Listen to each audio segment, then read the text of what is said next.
সকলকে নমস্কার জানিয়ে শ্রী শ্রী রামকৃষ্ণ কথামৃত ক্লাস শুরু করছি। ওম আসতো মা সদ্গময় তমসো মা জ্যোতির্গময় মৃত্যুর্মা অমৃতম গময়। ওম শান্তি শান্তি শান্তি। হরি ওম তৎসৎ। ॐ तव कथामृतं तप्तजीवनं कविवीडितं कल्मषापहं श्रवणमङ्गलं श्रीमदाततं भुवि गृह्णन्ति ये भूरिदा जनाः।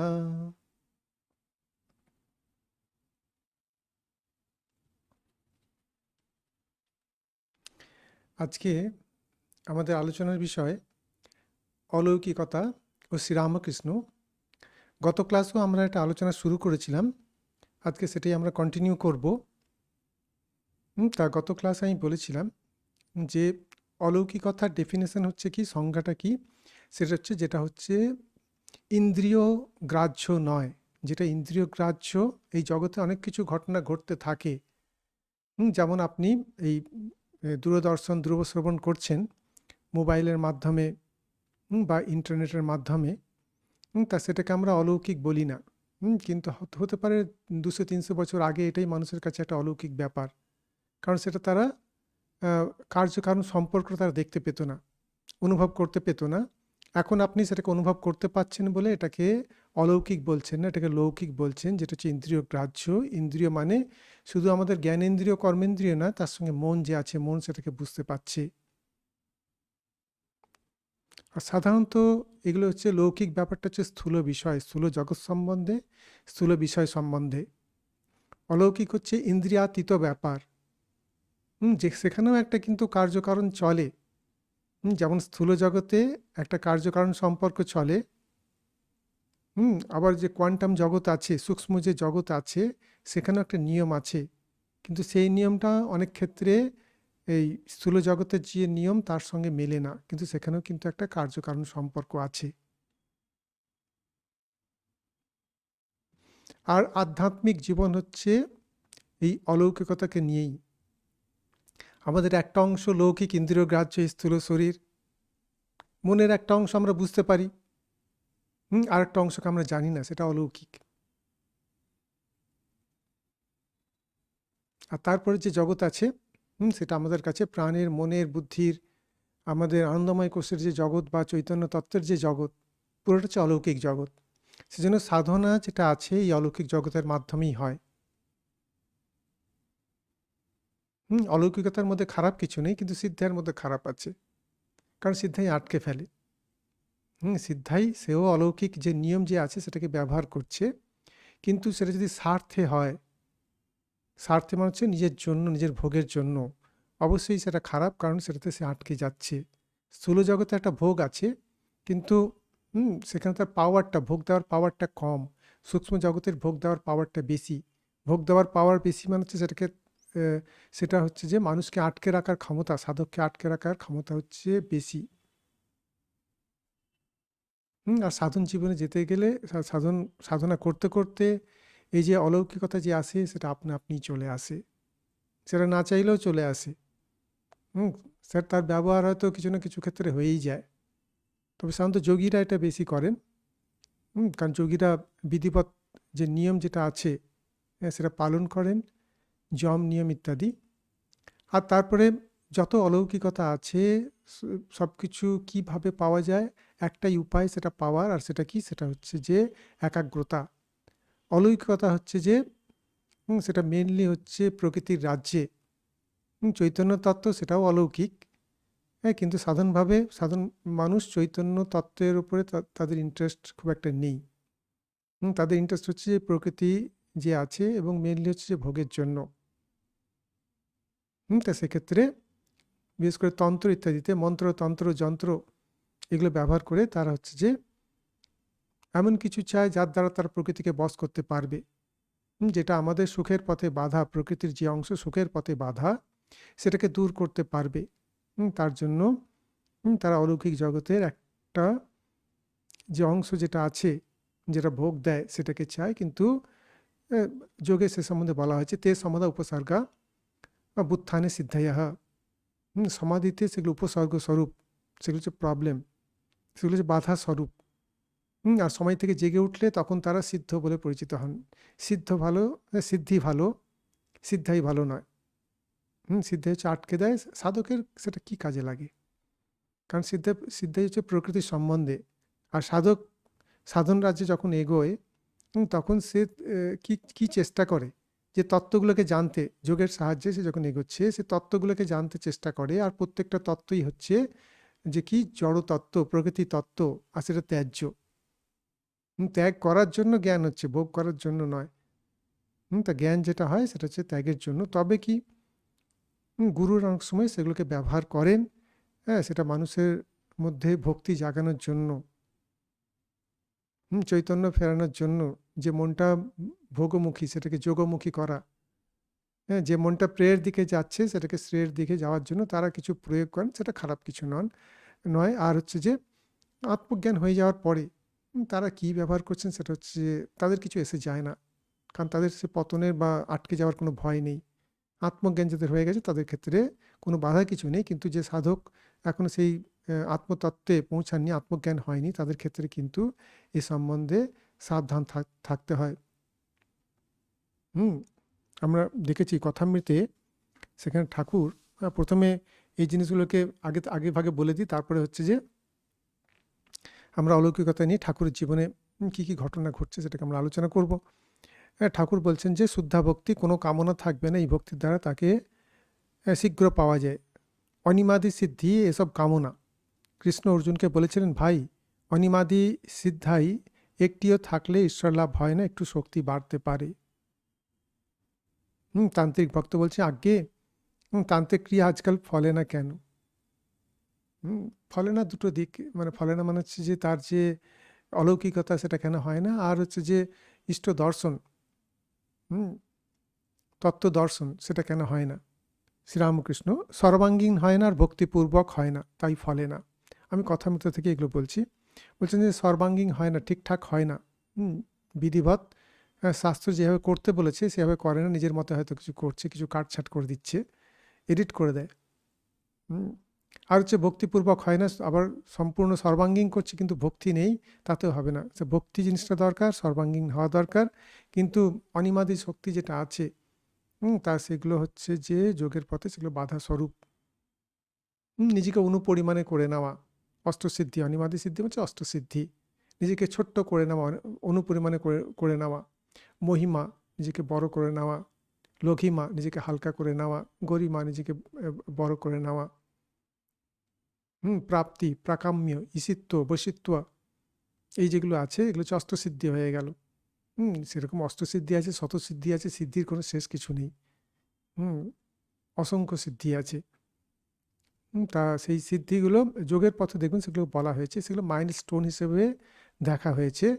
তা বিভিন্ন তত্ত্বে যখন যায় সেই তত্ত্বে সে সিদ্ধ হয়, তখন সে বুঝতে পারে আমি এই তত্ত্বে সিদ্ধ হয়েছি, তখন নেক্সট তত্ত্বে যেতে হবে তার জন্য।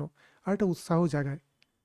সাধন পথে সে যখন চলছে সে তখন বোঝে যে স্থূল জগতের বাইরেও একটা জগৎ আছে, আমি এখন সেই জগতের মধ্যে দিয়ে যাচ্ছি, আমি এখন উন্নতি করছি। কিন্তু সে তো জগৎকে ত্যাগ করে এসছে, কাম কাঞ্চন নাম যশ পাওয়ার। তো এই ভোগ তাকে কি দেবে? জগৎ তো এই নেই, আর সেগুলোকে ত্যাগ করে এসছে, এখন কি পাবে? সে নাম যশ পাওয়ার পেতে চায় না কাম কাঞ্চন পেতে চায়? তাহলে সে জগতের লোক কি হয়ে গেল? সে ছোট জিনিসে খুশি না, তো বড় জিনিসে চায়। 5 টাকায় খুশি নয়, 5 কোটি টাকা চায়, এরকম হয়ে গেল। নিয়ে সেখানে হচ্ছে আটকে যায়। 5 কোটি টাকার আটকে দেওয়ার ক্ষমতাটা বেশি। 5 টাকার অতটা, 5 টাকা বই রাখবে অনেকেই দেখাতে পারে, ভিখিরিরাও দেখিয়ে দেয়। কিন্তু 5 কোটি টাকার বৈরাগ্য দেখানো কঠিন, সেই জন্য এই সম্বন্ধে আগে থেকেই সাবধান করে দিচ্ছে। ঠাকুরও বলছেন যে কোনো তান্ত্রিক ভক্তকে বলছেন, কারণ অনেকে তন্ত্রে বেশি ইন্টারেস্টেড হয়, কারণ সেখানে এইসব নানা রকমের সিদ্ধি সিদ্ধাই, অনেকে আবার উল্টো রকমের কাজও করে। সেখানে পজিটিভ পিছনে নেগেটিভ, মারণ উচ্চাটন আরও কত সব বিদ্যা যেগুলো আছে, বশীকরণ, তার অ্যাডভার্টাইজমেন্টে দেখি প্রচুর বড় বড় করে বেরোয়, পেপারে প্রতিদিন বেরোচ্ছে। তার মানে তাদের পয়সা হচ্ছে, নাহলে অত খরচ করে অ্যাডভার্টাইজমেন্ট কী করে দেয়? কিন্তু কারো ক্ষতি করাটা সেটা ভালো জিনিস নয়, কর্মের ফল যে আছে সেটা চলে আসে। সেটা দেখা যায় না মানে সেটা হয় না তা না। হ্যাঁ, তা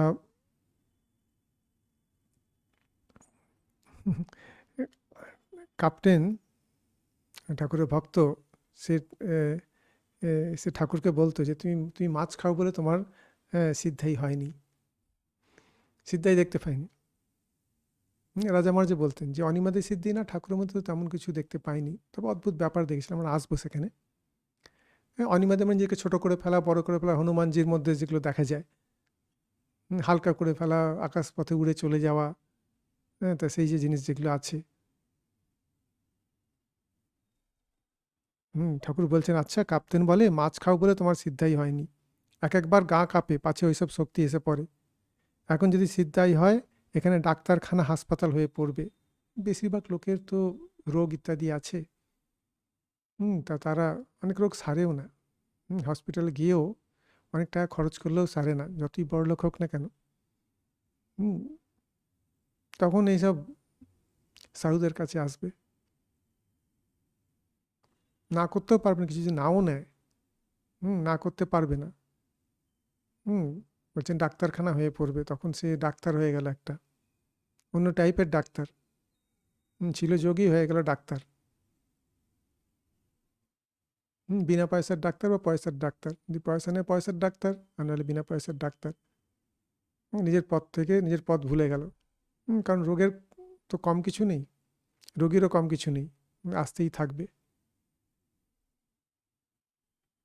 লোক এসে বলবে আমার অসুখ ভালো করে দাও, সিদ্ধাই কি ভালো? মাস্টার আজ্ঞে না, আপনি তো বলেছেন অষ্টসিদ্ধির মধ্যে একটি থাকলে ভগবানকে পাওয়া যায় না। শ্রীরামকৃষ্ণ ঠিক বলেছ। যারা হীন বুদ্ধি তারা সিদ্ধাই চায়। যে লোক বড় মানুষের কাছে কিছু চেয়ে ফেলে, হ্যাঁ, সে আর খাতির পায় না, সব জায়গাতেই তাই। হাত পাতলেই ব্যাস ছোট হয়ে গেল। হুম সে লোককে এক গাড়িতে চড়তে দেয় না, আর যদি চড়তে দেয় তো কাছে বসতে দেয় না। তাই নিষ্কাম ভক্তি অহৈতুক ভক্তি সর্বাপেক্ষা ভালো। বলছেন যে ঈশ্বর লাভের বিঘ্ন অষ্টসিদ্ধি। ন্যাংটা বাবার শিক্ষা, ন্যাংটা বাবা হচ্ছে আমাদের তোতাপুরীজি। শ্রীরামকৃষ্ণ সিদ্ধাই থাকা এক মহাগোল, ন্যাংটা আমায় শিখালে। একজন সিদ্ধ সমুদ্রের ধারে বসে আছে, এমন সময় একটা ঝড় এলো। ঝড়ে তার কষ্ট হলো বলে সে বললে ঝড় থেমে যা। সমুদ্রের বসছিল, ঝড় আসছে, তার কষ্ট হচ্ছে, ধ্যানে ব্যাঘাত ঘটছে, বলছেন ঝড় থেমে যা। তার বাক্য মিথ্যাবার নয়। একখানা জাহাজ পাল ভরে যাচ্ছিল, ঝড় হঠাৎ থামা যা, আর জাহাজ টুপ করে ডুবে গেল। এক জাহাজ লোক সেই সঙ্গে ডুবে গেল। এখন এতগুলি লোক যাওয়াতে যে পাপ হলো, সব ওর হলো। সেই পাপে সিদ্ধাইও গেল, আবার নরকও হলো। সিদ্ধাইয়ের ফলে নরক হয়ে যাচ্ছে, আত্মজ্ঞান তো হচ্ছে না, তা নরক হয়ে যাচ্ছে। আবার আরেকটা উদাহরণ দিচ্ছেন, এক সাধুর খুব সিদ্ধাই ছিল, আর সেই জন্য অহংকারও হয়েছিল। এখানে প্রথমটা দেখালেন, সেখানে অহংকার হয়নি, সে নিজের কোনো একটা কারণে, হ্যাঁ, সে যে লোককে দেখাতে চাইছে তা নয়। হ্যাঁ, তার কিছু অসুবিধা হয়েছে, সে বলছে থেমে যা ঝড়টাকে। তা সেই ঝড় থামার ফলে অন্য কিছু কারো, সে জাহাজ, এক জাহাজ লোক ডুবে গেল, তাদের মৃত্যুর কারণ হলো, তখন তার সেই তো পাপও হলো, সিদ্ধাইয়ে চলে গেল। আবার অন্য সময় বলছেন যে এক সাধুর সিদ্ধাই ছিল আর অহংকারও ছিল। এই সিদ্ধাইয়ের জন্য অহংকার, সিদ্ধাই থাকলে আমি এটা পারি ওটা পারি, আর অহংকার না থাকলেও লোকে এসে অহংকার তৈরি করে দেবে। হুম কিন্তু সাধুটি ভালো লোক, ভালো ছিল, আর তার তপস্যাও ছিল। ভগবান ছদ্মবেশে সাধুর বেশ ধরে একদিন তার কাছে এলেন, এসে বললেন মহারাজ শুনেছি আপনার খুব সিদ্ধাই হয়েছে। সাধু খাতির করে তাকে বসালেন। এমন সময় একটা হাতি সেখান দিয়ে যাচ্ছে। তখন নতুন সাধুটি বললেন, আচ্ছা মহারাজ, আপনি মনে করলেই হাতিটাকে মেরে ফেলতে পারেন? হাতি খুব শক্তিশালী জীব। হুম তো সাধু বললেন, ऐसा हो नहीं सकता। এই বলে ধুলো পড়ে হাতিটার গায়ে দেওয়াতে সে ছটফট করে মরে গেল। তখন যে সাধুটি এসছে সে বললে, আপনার কি শক্তি, হাতিটাকে মেরে ফেললেন। সে হাসতে লাগলো। তখন ও সাধুটি বললে, আচ্ছা হাতিটাকে আবার বাঁচাতে পারেন? সে বললে ও ভি হোনে সকতা হ্যায়। হোনে সকতা মানে হো সকতা হ্যায়। এই বলে আবার যেই ধুলো পড়ে দিলে অমনি হাতিটা ধর্মর করে উঠে পড়ল। তখন এই সাধুটি বললে, আপনার কি শক্তি, কিন্তু একটা কথা জিজ্ঞাসা করি, এই যে হাতি মারলেন আর হাতি বাঁচালেন, আপনার কি হলো? নিজের কি উন্নতি হলো? এতে কি আপনি ভগবানকে পেলেন? এই বলে সাধুটি অন্তর্ধান হলেন। তার মানে কি এখানে বলতে চাইছে যে সিদ্ধাই যখন আসছে সে তার মতো থাকুক, কিন্তু নিজের যে লক্ষ্য আছে লক্ষ্যে এগিয়ে যাও। সেটাই বলছেন। ধর্মের সূক্ষ্ম গতি, একটু কামনা থাকলে ভগবানকে পাওয়া যায় না। সিদ্ধার কামনা থাকলে, সিদ্ধে তো জগতের মধ্যে পড়ে, প্রকৃতির মধ্যে পড়ে। তার মানে তুমি ওইগুলোকে চাইছো, তখন সে ঈশ্বরকে ভুলে যায়, আত্মতত্ত্বকে, চৈতন্য তত্ত্বকে ভুলে যায়। বলছেন যে কামনা কামনা থাকলে ভগবানকে পাওয়া যায় না, যেমন ছুঁচের ভিতর সুতো যাওয়া একটু রো থাকলে হয় না। কৃষ্ণ অর্জুনকে বলেছিলেন, ভাই আমাকে যদি লাভ করতে চাও তাহলে অষ্টসিদ্ধির একটা সিদ্ধি থাকলে হবে না। কি জানো, সিদ্ধাই থাকলে অহংকার হয়, ঈশ্বরকে ভুলে যায়। দুটো কথা বললেন তিনি, সিদ্ধাই থেকে অহংকার হয়, তারপর ঈশ্বরকে ভুলে যাচ্ছে। আর হচ্ছে দ্বিতীয় কথা বললেন, তার ফলে এমন কিছু কর্ম করে ফেলছে যার ফলে সেই পাপটা তার দিকে চলে আসছে, আর সিদ্ধাইয়ে চলে যাচ্ছে। সিদ্ধাই তো আর থাকলো না, আর নরকও হয়ে যাচ্ছে। এটা উনি বললেন। তা ঠাকুরের তো সব সিদ্ধাই ছিল। বিষ্ণুকান্তায় সেই 64 তন্ত্রে যা বলা আছে, তিনি তো সবগুলো করার পরে তিনি দেখলেন সিদ্ধাই হয়েছে কি হয়নি। যে তন্ত্রে সব কথা বলা আছে, আমি তো সিদ্ধি লাভ করলাম, তো দেখি এই যে পাথরটা আছে, পাথরটা কয়েকবার লাফাবে, যদি আমি, আমার যে শক্তি এসে থাকে, পাথরটা কয়েকবার লাফালো, কিন্তু তিনি তার প্রয়োগ করেননি, প্রয়োগের কোনো প্রয়োজন তিনি দেখতে পাননি। শুধু রসদদার কিছু চেয়ে নিয়েছিলেন মায়ের কাছে, মথুরবাবু, শম্ভু মল্লিক ইত্যাদি যারা আছে, তাদেরকে তিনি চেয়ে নিয়েছিলেন। আর বাকি তার খুব একটা কিছু দরকার পড়েনি। কিন্তু কিছু কিছু সামান্য সামান্য প্রয়োগ তিনি করেছিলেন, কিন্তু সেটা সিদ্ধায়ের প্রয়োগ নয়। সেটা হচ্ছে মানুষকে চেতিয়ে দেওয়া। সেটা অবতার করতে পারেন, আর তার ক্ষেত্রে এইসব কিছু নিয়ম তার ক্ষেত্রে তার উপর বর্তানে। সাধারণ যে সাধক আছে তাদের ক্ষেত্রে, যা নির্বিকল্প সমাধি হয়েছে, যার অদ্বৈত বোধ হয়েছে, তার ক্ষেত্রে এগুলো কিছু এসে যায় না। তিনি প্র্যাকটিস করুন বা সিদ্ধায়ের দেখান বা না দেখান, কিন্তু তিনি কোনো প্রয়োজন বোধ করেননি।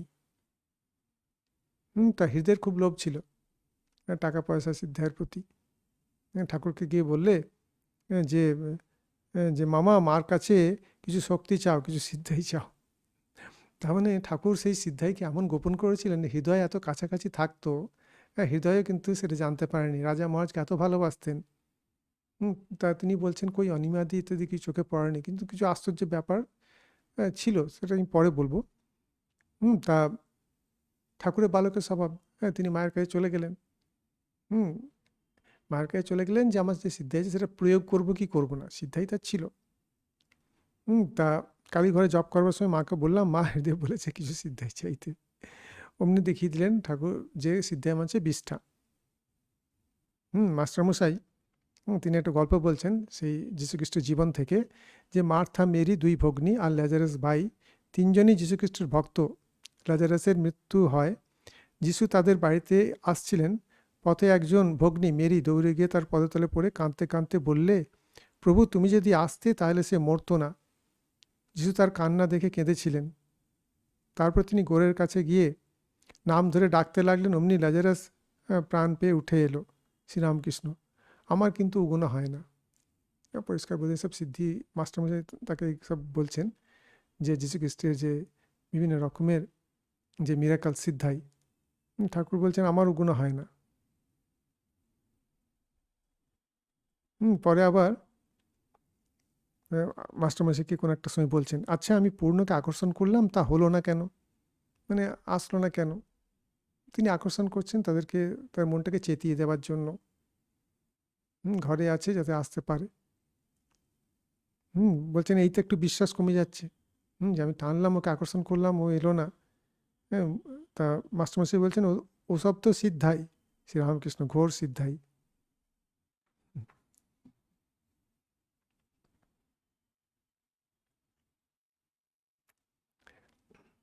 নরেন্দ্র, হ্যাঁ তিনি বললেন, আমার তো সিদ্ধাই করবার জো নাই, তোর ভিতর দিয়ে করব, কি বলিস? আমি বললাম, না তা হবে না।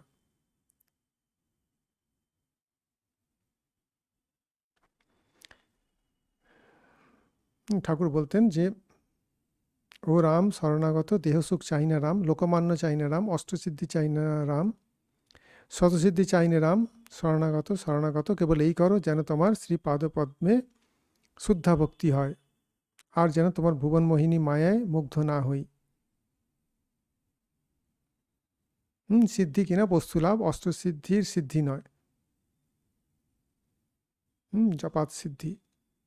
ঠাকুরও বলেছেন, মাও বলেছেন যে জপ থেকেই হচ্ছে যে সিদ্ধি সিদ্ধাই সমস্তটাই চলে আসে। ঠাকুর একদিন স্বামীজিকে, নরেনকে পঞ্চবটিতলে নির্জনে আহ্বান করে বলেছিলেন, দেখ আমাতে প্রসিদ্ধ অষ্টসিদ্ধি উপস্থিত রহিয়াছে, কিন্তু আমি ওই সকলের কখনো প্রয়োগ করিব না, একথা বহু পূর্ব হইতে নিশ্চয় করিয়াছি।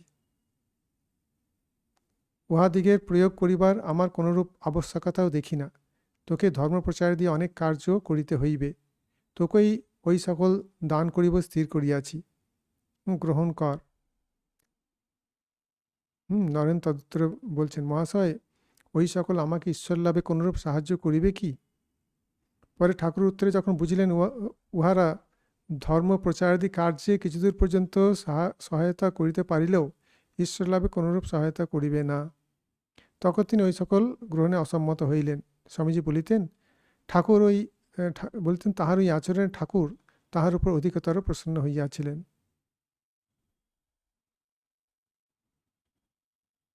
তা অধর যে ছিল, ম্যাজিস্ট্রেট ছিল, ঠাকুরের কাছে আসতো, ঠাকুরের ভক্ত, ঠাকুরকে ভালোবাসতেন, ঠাকুর তাকে ভালোবাসতেন।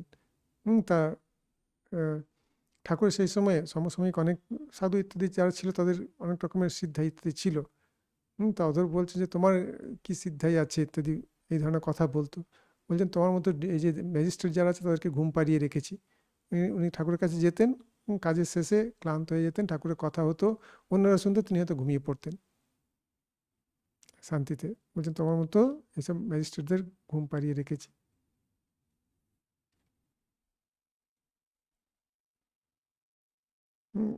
তা স্বামীজি তার ধ্যান সর্বস্ব জীবন ছিল। ধ্যান করতে করতে তিনি দেখতে পান যে ওইখানে ওই লোক এই ধরনের কথা বলছে। তার দূরদর্শন, দূরশ্রবণ, এই শক্তি তার ধ্যান করতে করতে চলে আসে। আর আর তিনি তো মানে যে এটা যে হচ্ছে, এটা যে মনের ভুল নয়, এটা যে সত্যি সত্যি হচ্ছে, হ্যাঁ, তা সেটার প্রমাণটা কি? হ্যাঁ, তিনি তখন ধ্যান থেকে উঠে সোজা চলে যেতেন সেখানে, সেখানে গিয়ে জিজ্ঞেস করতেন যে এগুলো তোমরা করছো, এই কথা বলছো কি না? দেখছেন যে হ্যাঁ, তিনি যা দেখছেন সেটাই মিলে যাচ্ছে। এরও বেশ কিছুদিন হওয়ার পর তিনি ঠাকুরের কাছে আবার গেলেন, ঠাকুরকে বললেন যে ধ্যানে এখন এগুলো হচ্ছে। ঠাকুর বললেন যে ঠিক আছে, কিছুদিন ধ্যান বন্ধ কর। হুম হুম তা ঠাকুরকে ওই কথা বলিয়া মাত্র ঠাকুর বলিলেন, ওই সকল ঈশ্বর লাভ পথের অন্তরায়, এখন কিছুদিন আর ধ্যান করিসনি। আমরা দেখেছি ঠাকুরের কাছে অনেকেই পণ্ডিতের এসেছিল। আমাদের ভৈরবী ব্রাহ্মণী, তার দুজন শিষ্য ছিল, চন্দ্র এবং গিরিজা। হ্যাঁ, চন্দ্রের গুটিকা সিদ্ধি ছিল, তার ঠাকুরের মতো অতটা উঠতে পারেনি। ভালো লোক ছিল, কিন্তু কিছু সিদ্ধাই তাদের হয়েছিল, গুটিকা সিদ্ধি।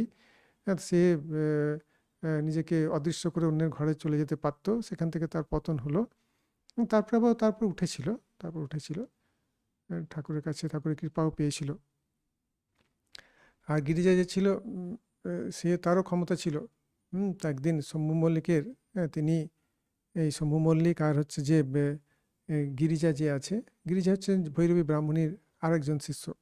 হুম তা ঈশ্বর সম্বন্ধে কথা হচ্ছে। তা প্রায় রাত হয়ে গেছে, অন্ধকারে তিনি ফিরে আসবেন কালীবাড়িতে। তা পথ আর দেখতে পাচ্ছেন, হোঁচট খাচ্ছেন। তা তার এই কষ্ট দেখে গিরিজা বললো, দাদা দাঁড়াও। নিয়ে সে ঘুরে দাঁড়ালো, পিঠ থেকে জ্যোতি, জ্যোতি বেরিয়ে একদম সে কালীবাড়ির ফটক অব্দি পরিষ্কার দেখা যাচ্ছে। কিন্তু একটা জিনিস কি, এগুলোর দ্বারা বোঝা যায় যে আমাদের জীবনটা শুধুমাত্র লৌকিক নয়, আমরা সব হচ্ছে অলৌকিক পুরুষ। একটা লৌকিক জীবন হচ্ছে যে আমরা মনে করছি যেন যেন যাপন করছি, আমরা প্রত্যেকে হচ্ছে যে অলৌকিক পুরুষ, লৌকিক পুরুষ না। যারা একদম লৌকিক হয়ে গেছে তারা সব বিশ্বাসই করতে চাইবে না। ঠাকুরের সময় ঠাকুর এসব কথাগুলো বলছেন। আগের দিন বলছেন গৌরী পণ্ডিতের কথা। হ্যাঁ, বাঁ হাতে সেই 1 মণ কাঠ, 40 কেজি কাঠ হাতে নিয়ে তিনি হোম করছেন, যজ্ঞ করছেন। ডান হাতে সে আগুন জ্বেলে ঘি ঢেলে করছেন, সেটা সম্ভব? হ্যাঁ, তা তিনি তার এই ত্যাগী শিষ্যদের বলছেন। তা তারা বিশ্বাস করতে চাইছে না, এটা কী করে সম্ভব? 40 কেজি ধরে রাখাই মুখের কথা না। আর হোম যে 1 মিনিটে হয়ে যায় তাও না, অনেকক্ষণ ধরে থাকতে হয় হোম। 1 ঘন্টার কাছাকাছি, বা তার বেশি। তা সেইভাবে ধরে রাখা, এভাবে 2 কেজি 1 কেজি ধরে রাখা যায় না হাত সোজা করে। হ্যাঁ, সেখানে সে ধরে রাখতো, তারপর আগুন জ্বলতো, তারপর ঘি ঢালতো। ঠাকুর বলছেন, না, ওটা আমি নিজের চোখে দেখেছি, ওটার সিদ্ধাই ছিল। তিনি যখন কোনো জায়গায় সেই বাদ প্রতিবাদে যেতেন, তার আগে চিৎকার করে ঢুকতেন, একটা মন্ত্র পড়তেন। হারে রে রে নিরালম্ব লম্বোদর জননী কম ইয়ামি শরণম। জোরে জোরে চিৎকার করতেন, চিৎকার করে বলতেন। আর সেই তার সেই যে গলার জোর আর এই মন্ত্রের জোর, তাতে হচ্ছে প্রতিপক্ষের ক্ষমতা হচ্ছে বিরুদ্ধ হয়ে যেত, তার ক্ষমতাকে টেনে নিতেন, আর নিজের শক্তি বেড়ে যেত। আর সেই জায়গায় তিনি জয়ী হতেন। ঠাকুরের কাছে করতেছেন, ঠাকুর ঘরে বসেছিলেন, তিনি এসব কিছু জানতেন না। উনি চিৎকার করে এটা বলেছেন, ঠাকুরের ঘর থেকে চিৎকার করে তার চেয়ে বেশি। তো এরকম ক্রমান্বয়ে কিছুবার চলতে চলতে সেই গৌরী পণ্ডিত হেরে গেল। ঠাকুর বলছেন তার শক্তি হচ্ছে যে, তার যে শক্তিটা ছিল সিদ্ধাই ছিল, মা টেনে নিলেন। গিরিজার যে শক্তি ছিল, বলছেন যে মা সব টেনে নিলেন ভেতরে। তার সাধন পথের যে অন্তরায়, কারণ গুরু বা মা যাই বলুন না কেন, তিনি যখন দেখেন এটা বাধা হয়ে দাঁড়িয়েছে, তখন সেটাকে সরিয়ে নেন। তো এরকম আমরা দেখতে পাই যে চন্দ্রকেও তিনি ওই পথ থেকে সরিয়ে নিয়ে এসেছিলেন, তার সম্বন্ধে কিছু বলেছিলেন। পরবর্তীকালে ঠাকুর যখন দেহ চলে যায়, বেলুড় মঠ যখন হয়, তখন তিনি এসেছিলেন, বেলুড় মঠেও এসেছিলেন। একাকি আসতেন, দিনহীনের মতো আসতেন একটা ক্যাম্বিস ব্যাগ নিয়ে। রাজামশাই তাকে থাকতে বলেছেন, তার নাম ছিল চন্দ্র সেই ওদের ব্যক্তি। সে বলছেন, ঠাকুর আমাকে তো দাদা বলতো ঠাকুরকে। আর ঠাকুরকে দেখে তার ভাবে চোখ দিয়ে জল পড়তো, ভালোবাসতো ঠাকুরকে। তা ঠাকুরের মন্দিরে বসে থাকতো, চুপচাপ বসে থাকতো। তা বলতেন যে ঠাকুর আমাকে যেগুলো বলেছেন সবগুলোই হয়েছে, একটাই বাকি আছে, যে শেষ সময়ে তিনি আমাকে এসে নিয়ে যাবেন। হ্যাঁ, তা সেটাই বাকি আছে। রাজামশাই থাকতে বললেন যে যেখানে মঠে থেকে যান সারা জীবনের মতো। বলে যে না, জমি জমা কিছু আছে, সেগুলো ঠিক করে আসবো। তারপরে তার আর আসা হয়নি। পদ্মলোচন পণ্ডিত এরকম ছিল। সেও যখন সেই কোথাও সেই বাদ ইত্যাদি হতো, তর্ক ইত্যাদি হতো, তা সেখানে তিনি যেতেন, একটা গারু আর গামছা রাখতেন, মুখ ধুয়ে আসতেন, গামছা দিয়ে মুখ মুছতেন। লোকে ভাবতো এটা সাধারণ ব্যাপার। ওর মধ্যে দিয়ে তিনি হচ্ছেন যে শক্তিটাকে জাগিয়ে নিতেন, আর তারপরে হচ্ছে প্রতিপক্ষকে উনি একদম সেই হারিয়ে দিতেন। তা ঠাকুর জেনেও তার গারু আর গামছা সরিয়ে নিলেন। তিনি যখন জানলেন যে ঠাকুর এটা জেনে শুনে করেছেন, তখন তিনি ঠাকুরকে ইষ্ট রূপে মানলেন। তো এরকম হচ্ছে যে ব্যাপার।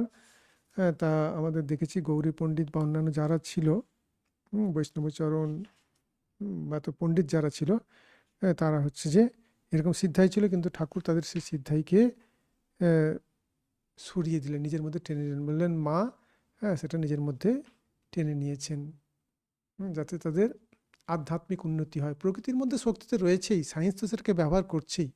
মানুষের কত চাই। আগেকার দিনে সেই গাড়ি কিছুই ছিল না, রাজাদের সেটা ঘোড়া ছিল, অন্য কিছু ছিল, সাধারণ লোকেদের গরুর গাড়ি ছিল। গরুর গাড়ি করে যাওয়ার, এখনকার দিনে চিন্তা করুন তো, আপনার বাসও যদি হয়, এখন বাসগুলো এত সুন্দর হয়েছে, এত তাড়াতাড়ি এত ফাস্ট যায়। তা সেটা কত আরামে যাচ্ছেন। রাজারাও রথে করে এত আরামে যেত না, রথে যাওয়াটা বেশ কষ্টকর। অন্তত অন্তত এই গাড়ির মতো, আমাদের যে বাসের মতো নয়, সেখানে স্প্রিং দেওয়া আছে, আর সেই মেটাল রোডের ওপর দিয়ে যাচ্ছে, পিচ রোডের ওপর দিয়ে যাচ্ছে, একদম স্মুথ। সেই ঘোড়ায় করে যাওয়া তত সুবিধা হবে না, আর হচ্ছে রথে করে যাওয়া সেটাও মানে অতটা এখনকার দিনের বাসে যেরকম যাচ্ছে। আমি তো তারপরে ছেড়ে দিলাম, তারপরে যে নিজস্ব যে গাড়ি যেগুলো আছে সেগুলোর কথা ছেড়েই দিলাম।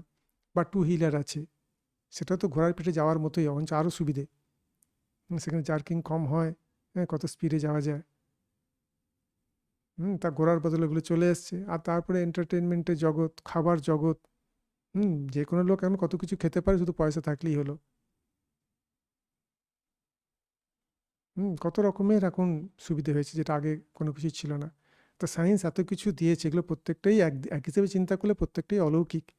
এই টিভি, রকেট, বা আমাদের যে যে শরীর যে ঠিক করা, ডাক্তারখানায় কত রোগের ওষুধ হয়েছে, আগে টাকা দিলে ওষুধ পাওয়া যেত না, যতই বড়লোক হোক না কেন, কত রোগের নতুন নতুন সব রোগ হচ্ছে, তার ওষুধও বেরিয়ে গেছে। আগে যেগুলোতে লোক মারা যেত সেগুলো ওষুধ মানুষ বের করে ফেলছে। শুধু এগুলোকে আমরা অলৌকিক বলে চিন্তা করি না, হ্যাঁ, কিন্তু সায়েন্স আমাদের দিচ্ছে তো, এত কিছু দিচ্ছে, কিন্তু দিচ্ছে কিসের জন্য সেটা জানতে হবে। এগুলোকে আটকে থাকার জন্য দিচ্ছে হচ্ছে যে জ্ঞানের জন্য, যে স্বরূপ জানার জন্য, দুঃখের হাত থেকে চিরকালের জন্য মুক্তি। তিতাব দুঃখ যে আছে যেন কোনো সময়ের জন্যই না থাকে।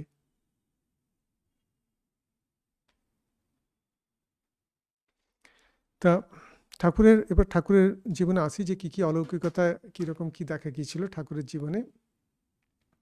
তার পুরো জীবনটাই এক হিসাবে দেখতে গেলে যে অলৌকিক ছিল। তিনি এক অন্য রাজ্যের মানুষ ছিলেন। ঠাকুর বলতেন এর মধ্যে এক ভক্ত আছে আর মা আছে। ভাবে থাকতেন, ভাবের জগতেই বেশি থাকতে ভালোবাসতেন, সমাধিতেই থাকতে ভালোবাসতেন।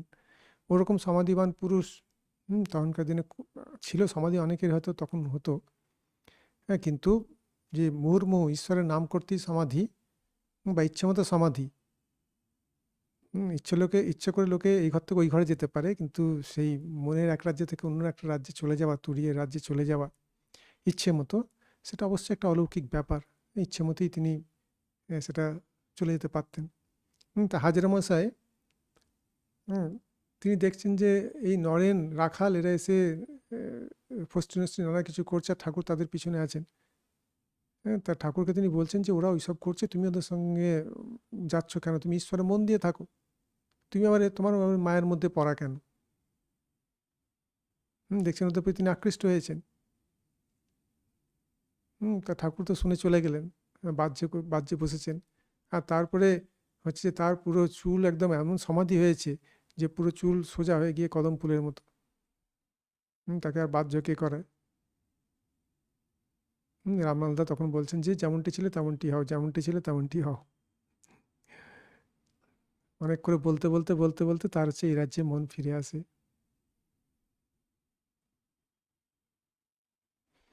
তার 12 বছরের সাধনা, সেটাও কম কিছু নয়। একটা সাধনা যাচ্ছে অন্য একটা সাধনা।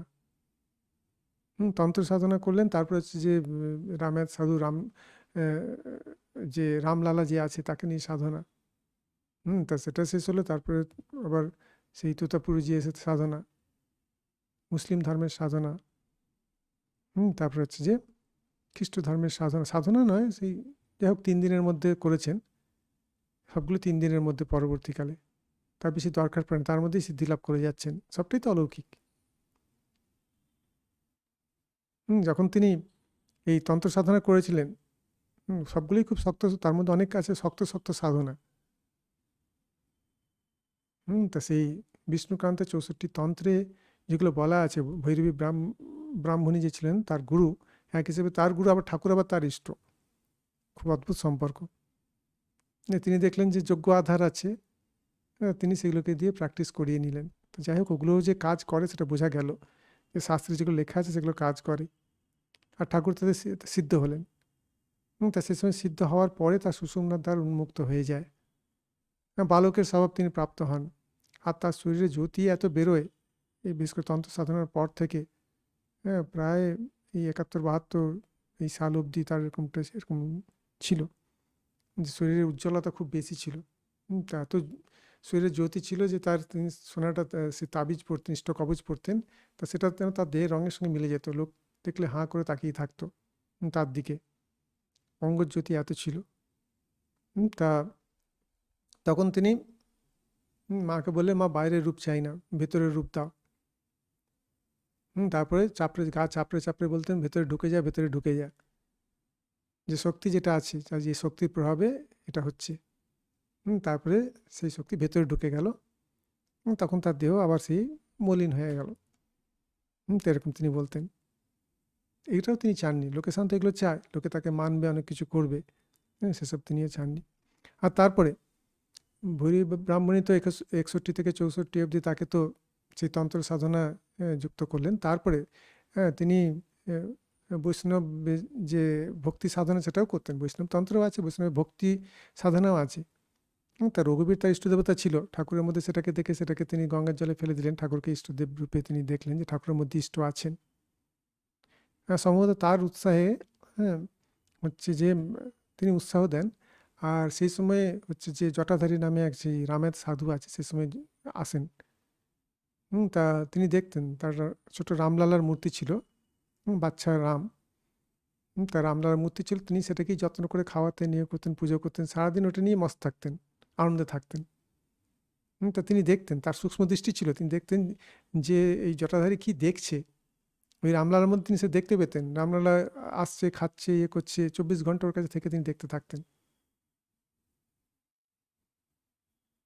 তার কাছ থেকে দীক্ষা নেন, আর দীক্ষা নেওয়ার পরে বসে দেখতে থাকতেন। তারপরে সব দেখতে দেখতে রামলালার ভালোবাসা ঠাকুরের উপর বাড়তে থাকে।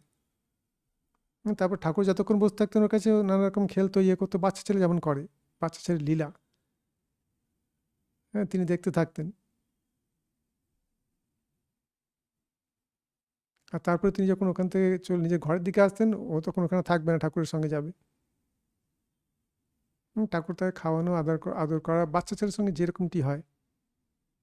সেই রামলালা মূর্তি নিয়ে গঙ্গায় স্নান করতে যেতেন, তিনি দেখতেন যে রামলালা হচ্ছে যে গঙ্গায় সাঁতার কাটছে, ডুব দিচ্ছে, উঠতে চাইছে না, কখনো গরমের মধ্যে ঘুরে বেড়াচ্ছে, কখনো ফুল তুলছে যাচ্ছে, এইসব নানা কিছু করছে। আর বাচ্চা ছেলে যেমন আমরা করি, কখনো বকছেন, কখনো ইয়ে করছেন, কখনো ভুলিয়ে রাখছেন, কখনো আদর করছেন, এইসব করছেন।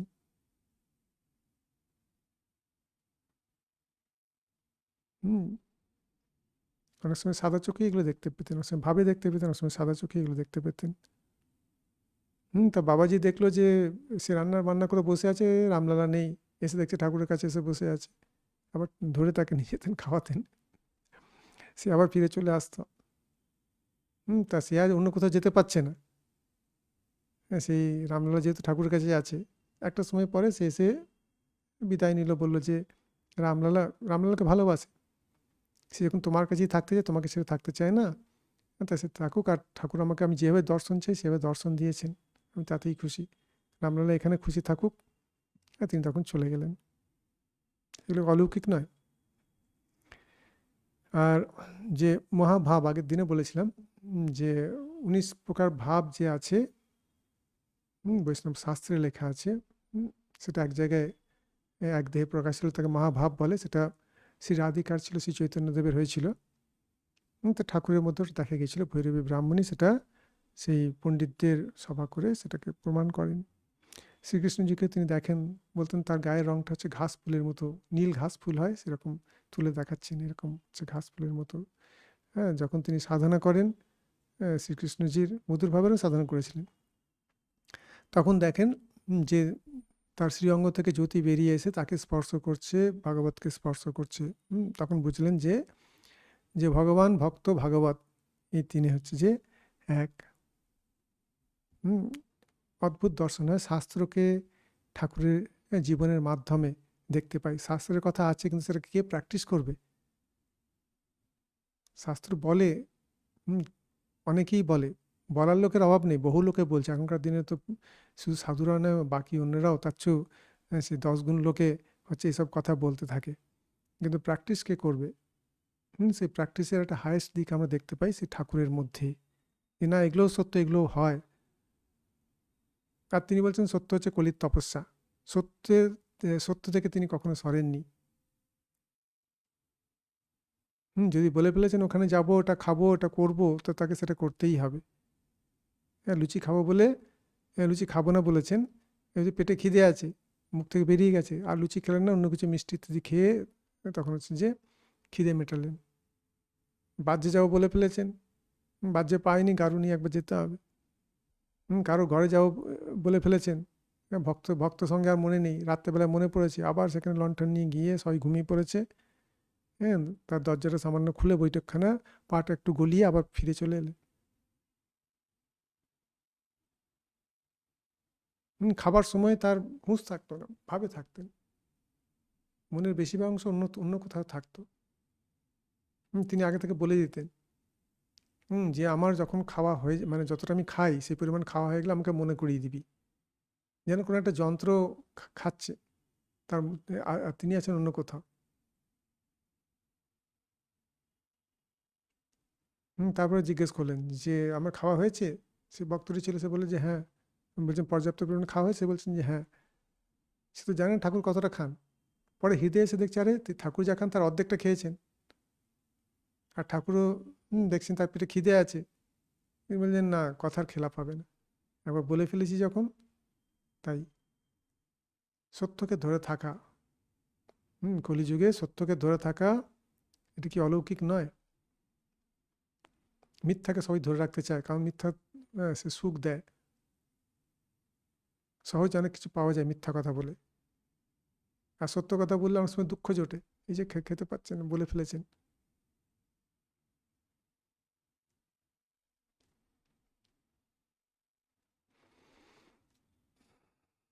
এবার তোতাপুরীজি তারপরে এসে তার যখন সেই রামলালা সাধনা হয়ে গেল, খুব খুব একটা অদ্ভুত ব্যাপার, যে তন্ত্র সাধনার পরে তা সেটাকে সম্পূর্ণ ভুলে গিয়ে আবার ভক্তি সাধনা, আবার রামলালা বাচ্চা, যে রাম আছে তার সাধনা, সেটা হঠাৎ তার মন কেন সেই তন্ত্র থেকে সরে গিয়ে এদিকে চলে এলো। একটা শেষ হয়ে গেল, তারপর আরেকটা যেন ঢেউ আসছে, সাধনার ঢেউ। সেটা শেষ হয়ে গেল, তারপর তোতাপুরীজি কোত্থেকে চলে এলেন। ঘটনাচক্রে হতে থাকছে। এটা হচ্ছে জীবনের নিয়ম।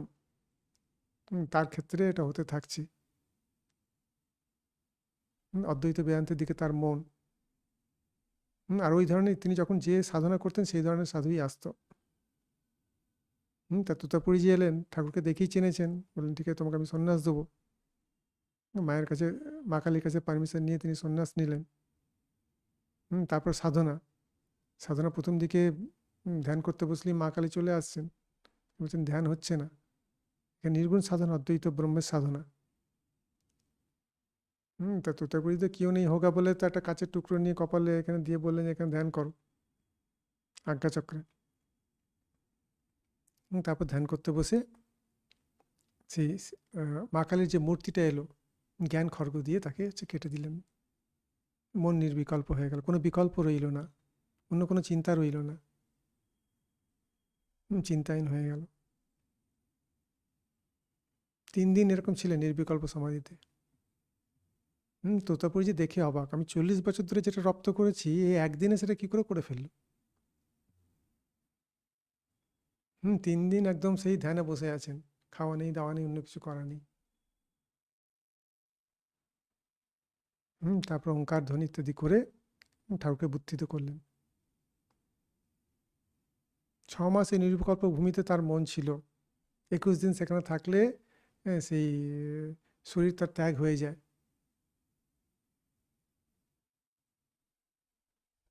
শুকনো পাতার মতো হচ্ছে শরীর ত্যাগ হয়ে যায়। ঠাকুর সেখানে 6 মাস ছিলেন একটানা। তারপরে ঘটনাচক্রে আবার জগদম্বাজি বললেন যে যে না, যে ভাবমুখে থাক, সগুণ ব্রহ্ম যে আছে, সর্বাত্মক আমি, আমি সমস্ত কিছু, এই ভাব নিয়ে যখন লীলা করতে এসছে এখানে থাকতে হবে দেহ মন নিয়ে। মন আর নামে না। ইতিমধ্যে তার রসদদার মধুরবাবু, তার স্ত্রী জগদম্বা দাসী, তার রক্তামাশা হয়, শরীর চলে যাবে চলে যাবে, ঠাকুরের কাছে এসে কেঁদে পড়লেন, ব্যাকুল হয়ে বললেন যে যে আমার স্ত্রীর তো শরীর চলে যাবে, তা আপনার সেবা যে অধিকার সেটা থেকে বঞ্চিত হলাম, আর যে সম্পত্তি সেখান থেকেও বঞ্চিত হয়ে গেলাম, আপনার সেবা তো আমি করতে পারবো না। ঠাকুর বললেন ঠিক আছে, ও সেরে যাবে। তা বললেন ওর রোগটা তখন এর দেহে এলো, 6 মাস তাকে ভুগতে হলো, আমার স্মৃতিতে মন ফিরে এলো আবার দেহে।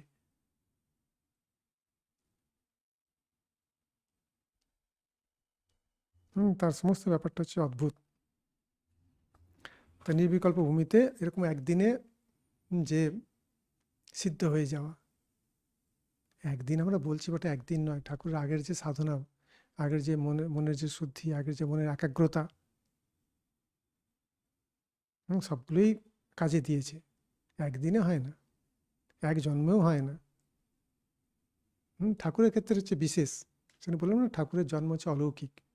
জন্ম কর্ম চেমি দিব্যম এবং যে ব্যক্তি তত্ত্বতঃ ত্যক্তদেহ পুনর্জন্ম নৈতি মামিতি সর্জুনা। তার জন্ম কর্ম হচ্ছে দিব্য। সেটা দেখার জন্য এই অলৌকিকতা আলোচনা করা এই নয় যে সিদ্ধাই কী করে পাবো তার জন্য। এটা হচ্ছে যে অলৌকিকতা কী জিনিস সেটাকে বোঝা, আর আমরা প্রত্যেকে হচ্ছে অলৌকিক। আর যে সাধনা করে অবশ্যই তার অলৌকিকতা থাকতে হবে, যদি না থাকে, অলৌকিকতা যদি না থাকে তার মধ্যে, সে সাধকই নয়। তুমি সেই সত্য কথা বলেছো, ঠাকুর তো সত্যর কথা, সত্যকে সত্যই কলি তপস্যা বলতেন, সত্যকে ধরে থাকতে বলতেন। রাজামহাজকে বলছেন যে আজকে তুই কিছু কুকার্য করেছিস? রাজামহাজ বলছে যে যেগুলো আমরা সাধারণত চুরি করে ইত্যাদি কুকার্য বলি, বলছে না তেমন তো কিছু করিনি কুকার্য। বলছে, তোর মুখের দিকে আমি তাকাতে পারছি না, চিন্তা কর তো তুই কিছু করেছিস নাকি। তিনি চিন্তা করে বলে যে, তারপর বললেন, তার মনে পড়ছে না রাজা মহারাজের, তুই কি কোনো মিথ্যা কথা বলেছিস? তখন তার মনে মনে পড়লো গল্পের ছলে অনেক সময় ঠাট্টা করে অনেক সময় মিথ্যা কথা বলে দেয় না, সেরকম বলেছেন। ঠাকুর তখন তো বারণ করলেন যে ঠাট্টার ছলে মিথ্যা চলবে না, আর সেটাকে কুকার্য বলছেন।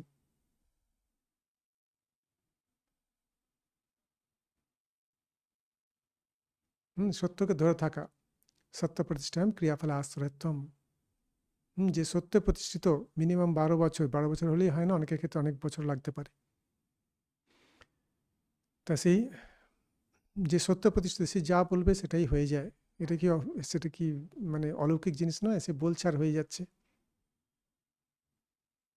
বলছে আর হয়ে যাচ্ছে, তার মানে সে যে সিদ্ধাই প্র্যাকটিস করেছে তা নয়, সে সত্যকে প্র্যাকটিস করেছে, সত্যকে ধরে রেখেছে। যেমন প্রকৃতি, সে যা বলে প্রকৃতি সেটাকেই সত্যে পরিণত করে। সে মিথ্যা বললেও সেটাকে, যদি মিথ্যাও বলে পারে ভুল করে, মিথ্যা না উল্টো, সে তো ইচ্ছা করে মিথ্যা বলবে না, প্রকৃতি সেটাকে ঠিক হিসেবে দেখিয়ে দেবে। যদি কেউ সত্যে প্রতিষ্ঠিত থাকে ঠাকুরের মতো। ব্রহ্মচর্য পরিশ্রম বীর্য লাভ, আস্তে প্রতিষ্ঠান সর্বরত্ন উপস্থানম। সমস্ত কিছু তার মধ্যে আসবে, কিন্তু তাদের প্রতিষ্ঠিত হতে হবে। যম নিয়মের কথা বলছি, অহিংসা, সত্য, অস্তেয়, ব্রহ্মচর্য, অপরিগ্রহ, তাতে প্রতিষ্ঠিত হওয়া। আর প্রতিষ্ঠিত হওয়া মানে শুধু প্র্যাকটিস নয়, মন থেকে, অবচেতন মন অচেতন সমস্ত মন থেকে তার ওই জিনিসটা থাকবে না, হিংসা থাকবে না। হুম অহিংসা পরিশ্রম তৎসন্নিধ্য ভৈরত্যাগ। তার তার যে ইনফ্লুয়েন্স জোন, তার মধ্যে একে অপরকে বৈরী করবে না। অন্য লোক সে তো করবে না, সে তো প্রতিষ্ঠিত হয়েই আছে, তার ক্ষেত্রে বলা হচ্ছে না। অন্য যারা হিংসা করে, সেরকম লোকও, সেরকম জীবজন্তু যদি চলে আসে, তারা হিংসা করবে না। তার ইনফ্লুয়েন্স জোনে সে যতটা শক্তিশালী তার উপর নির্ভর করছে। আর সে যেটা বলবে, সত্যতে সে সত্যকে ধরে রেখেছে। যেটা বলবে তাতেই সে হচ্ছে যে সেটাই ফলে যাবে। সেজন্য ছেলের আগে বাবা মায়ের কাছে প্রণাম করে আশীর্বাদ চাইতো। যারা ওরকম জীবন পালন করেছে সেরকম বাবা মা, তাদের আশীর্বাদ অমোঘ হতো। আর যে মিথ্যা জীবন পালন করেছে, মিথ্যা কথা বলে, সমস্ত কিছু করে, তার আর কি আশীর্বাদে কি কতটুকু ফল হবে?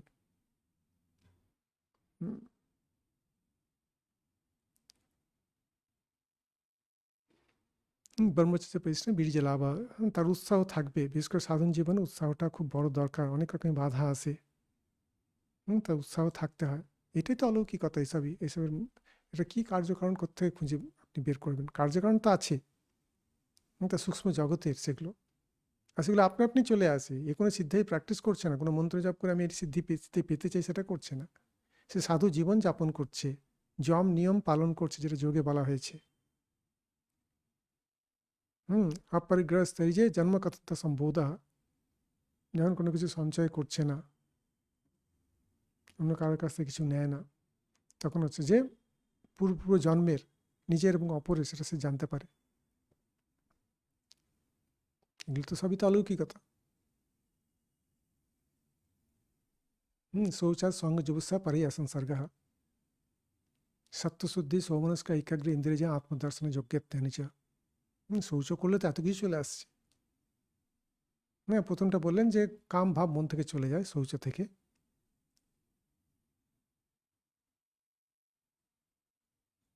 তারপর বলছেন সত্যশুদ্ধি, চিত্তশুদ্ধি, সব থেকে বড় কথা।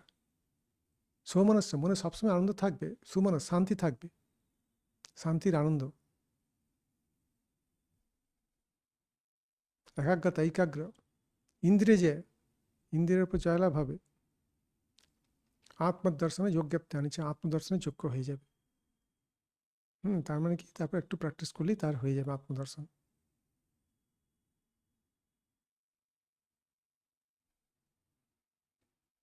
সন্তোষাৎ অনুত্তম সুখলাভ, যা পেয়েছে তাতেই শান্তি। অনেক সময় আমরা রিয়াক্ট করি, এটা কেন হলো, ওটা কেন হলো, এটা কেন আমার ইয়েতে এলো, এইটুকু বুঝতে পারি না। বারবার শুনলেও পরিস্থিতির সময় খেয়াল থাকে না, যখন সেই সিচুয়েশনটা আসে যে যা কিছু ঘটছে আমার কর্মফলেই ঘটছে, হুঁশ থাকে না।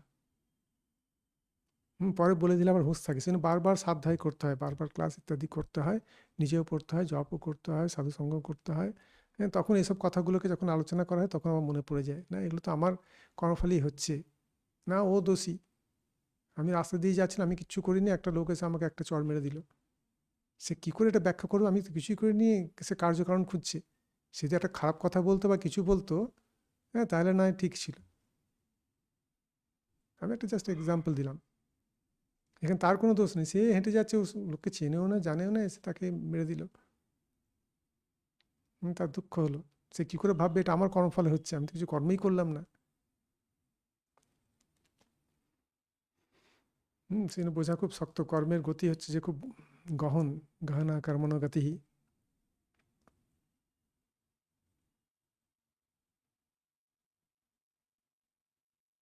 কায় ইন্দ্রিয় সিদ্ধি আসুচ্ছা তপসা, তপস্যা থেকে কায় ইন্দ্রিয় সিদ্ধি, অলমোস্ট সব রকম সিদ্ধি চলে আসে তপস্যা করলে। কিন্তু একদিন নয়, একদিন তপস্যা করেছি তা না। শুধু দীর্ঘকাল নৈরন্তর্যে সৎকার আসিবিত দৃঢ়ভূমি। বড় বাড়ি তৈরি করতে চাই, সময় লাগে।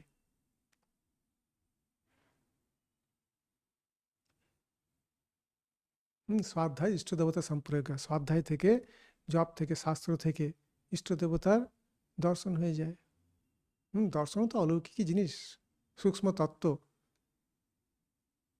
সেটা শুদ্ধ মনের দ্বারা হচ্ছে দর্শন।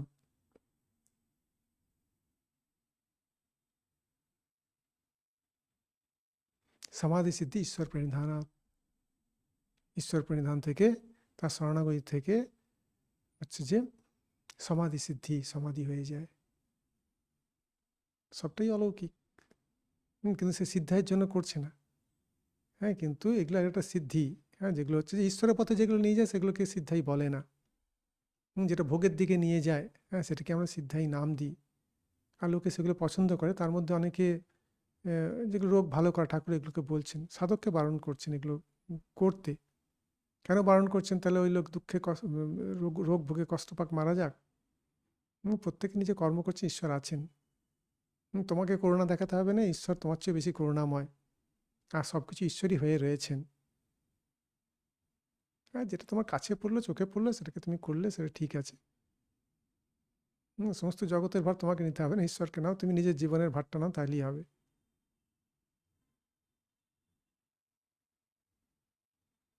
হুম তো এগুলো যেগুলো আছে, কিছু কিছু যেগুলো অলৌকিক জিনিস, সেটা হচ্ছে যে সাধন জীবন। আমি যেটা বললাম যে সাধন জীবন মানে সেটা হচ্ছে অলৌকিক, ঠাকুরের জীবন তো অবশ্যই অলৌকিক, পুরোটাই অলৌকিক। আর সেই অলৌকিকতা দেখে ইষ্টের প্রতি ভক্তি হয়, যে তিনি সাধারণ মানুষ নন, তিনি হচ্ছেন যে সেরকম মানুষ, যিনি ছুঁয়ে ঈশ্বর দর্শন করিয়ে দিতে পারেন। তো একজন বলল যে আপনি তো ছুঁয়ে তো ঈশ্বর দর্শন করে দিতে পারেন, তাহলে আবার এদের এত তপস্যা করাচ্ছেন কেন? সে রাত্রে ঘুমোতে না ঘুমোতে উঠিয়ে দিচ্ছেন, রাত্রে কম খেতে বলছেন, ভোরে আবার উঠিয়ে দিচ্ছেন, তারপর নানা রকমের কাজ, সেবা, পাঠ এসব করতে বলছেন। এত কিছু কিসের জন্য? আপনারা ছুঁয়ে ছুঁয়ে দিয়েই তো করে দিতে পারেন। বলছে আমি ছুঁয়ে দিয়ে ঈশ্বর দর্শন আমি করাতে পারি, কিন্তু সেটা ধরে রাখতে গেলে মনটাকে তৈরি করতে হয়। একজন একজন ছেলে দক্ষিণেশ্বরে আসতো, ঠাকুরের কাছে প্রায়ই আসতো। ঠাকুর তাকে একদিন সেই মা কালীর মন্দিরে ওখানে নিয়ে গেলেন, নিয়ে তাকে ঈশ্বর দর্শন করালেন ছুঁয়ে, হৃদয়ে, বক্ষে, অনাহত চক্র যে আছে। তা তারপর কে বললো ওর তো ঈশ্বর দর্শন হয়ে গেল। ঠাকুর বললেন যে না, ও ঈশ্বর দর্শন করেছে বটে, কিন্তু ওর যে মুক্তি যেটা, সেটা পরের জন্মে হবে। পরের জন্মে ও কি দর্শন করবে সেটা আমি এই জন্মে ওকে দেখিয়ে রাখলাম, ও সাধনাটা শুরু করবে, এই জন্মে ও সিদ্ধ হবে না, পরের জন্মে ও সিদ্ধ হবে।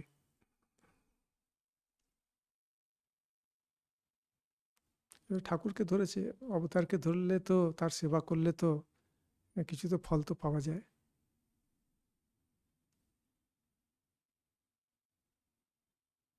কিন্তু অবতারকে তো পাওয়াই মুশকিল। হুম, পেলে তো অবশ্যই সেবা করা উচিত, সেবার তো ফল আছেই।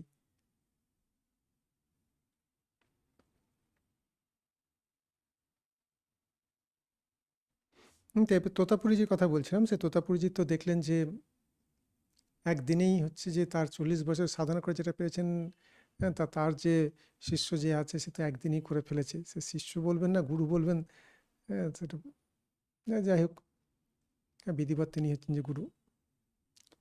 তা তোতাপুরীজি সেই পঞ্চবটিতে বসে আছেন, যেহেতু ঠাকুরের জীবনের সঙ্গে রিলেটেড, তা সেখানে দেখছেন সে পঞ্চবটিতে সেই একজন সেই দেবযোনী ভৈরব সে আছে।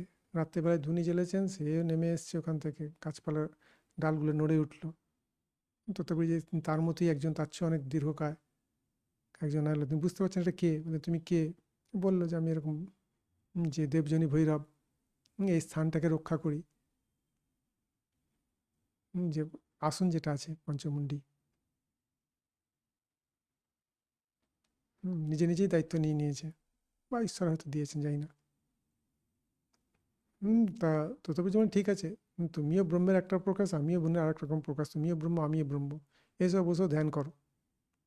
সে হেসে চলে গেল। সে বুঝলো। আর সে আগের অনেক অনেক খবর সে ঠাকুরকেও দিয়ে দিত। ঠাকুরকে অনেকবার দেখেছেন। ঠাকুর বলছে হ্যাঁ ওকে আমি অনেকবার দেখেছি, অনেক খবর। সেই পাশে সেই বারুদ কারখানা আছে ইংরেজদের, তার সঙ্গে সেই মথুরবাবু, রাসমণি, এদের সেই লিটিগেশন চলছে, কোর্ট কেস। বলছেন যে ওরা হেরে যাবে। বারুদ কারখানার মালিক, সে হেরে যাবে। আর তাই হয়েছিল, ঠাকুরকে আগে ভাগে জানিয়ে দিয়েছিল।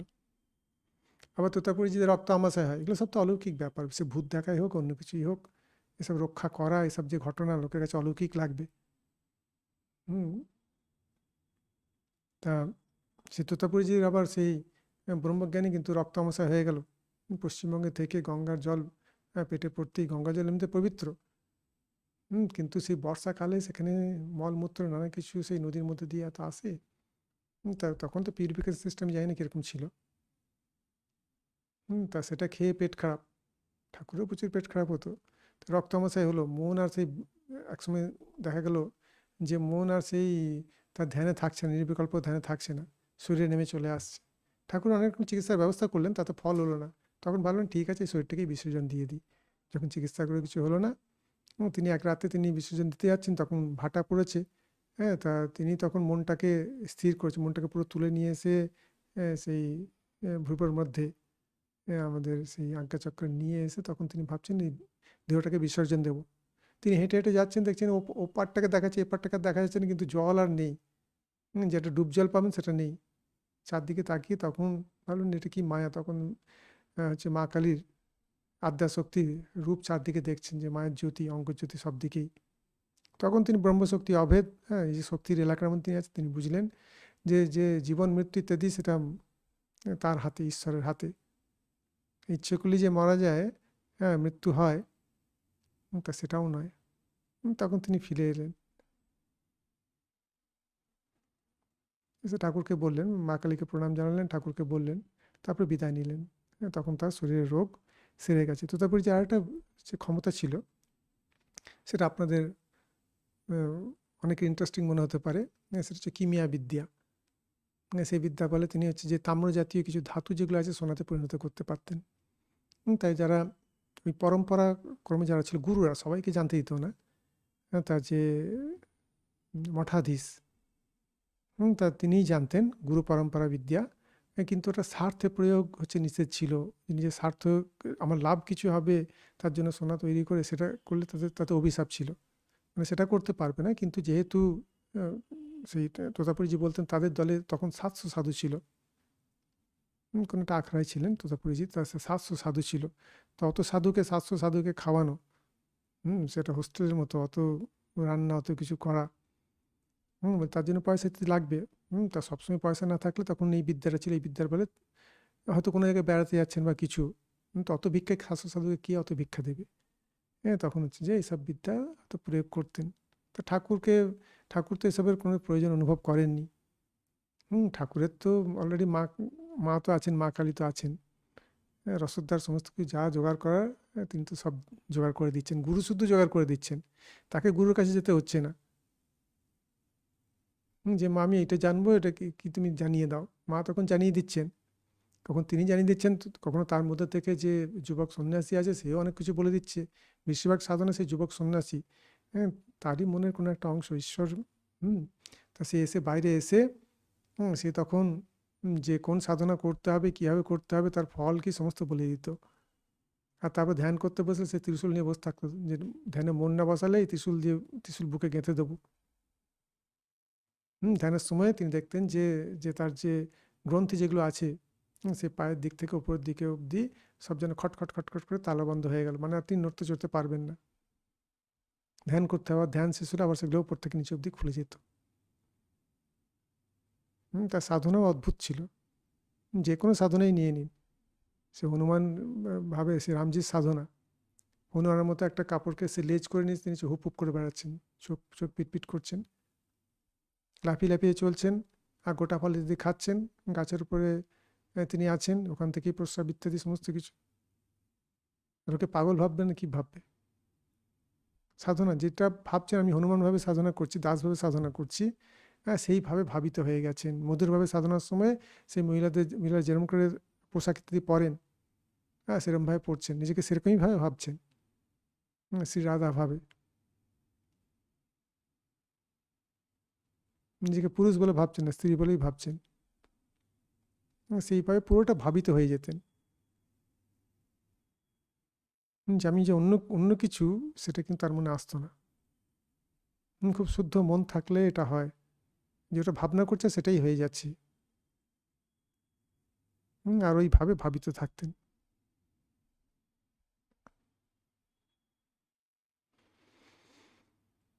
তা তিনি যখন এসব সাধনা যখন কমপ্লিট হলো, তিনি তারপর কামারপুকুরে একবার গেছেন। আহার আনতে প্রতিবেশী যেন ঠাকুরকে দেখতে আসতো, নানা কিছু প্রতিবেশী মহিলা যারা ছিল, তাদের ঈশ্বরীয় কথা হতো। ঈশ্বরীয় কথা বলতে বলতে তেনার মাঝে মাঝে ভাবাবেশ হতো, ভাব হতো। তখন অন্যরা আবার নানা কিছু ঠাকুর যে কথাগুলো বলছেন আলোচনা করতে ঠাকুর ঠাকুর তো ভাবাবেশে বসে আছেন স্থির হয়ে। তখন কোনো একজন মহিলা বলতেন, তিনি এখন হচ্ছে যে মীন রূপে সচ্চিদানন্দ সাগরে তিনি এখন খেলা করছেন, তোরা কথা বললে ওনার ডিস্টার্ব হবে। ঠাকুর যখন ভাব থেকে ফিরে এলেন এই জগতে, যখন তার চেতনা এলো, তখন সবাই বললো এরকম বলেছে। ঠাকুর বললেন, হ্যাঁ ও জানলো কী করে? আমি ঠিক তাই করছিলাম। তা দেখুন ঠাকুরের অবস্থাটা দেখুন, খাবারের পরে কথা বলছেন, ঈশ্বরীয় কথা বলতে বলতেই তিনি যে সচ্চিদানন্দ সাগরে মীন হয়ে তিনি তখন খেলা করছেন।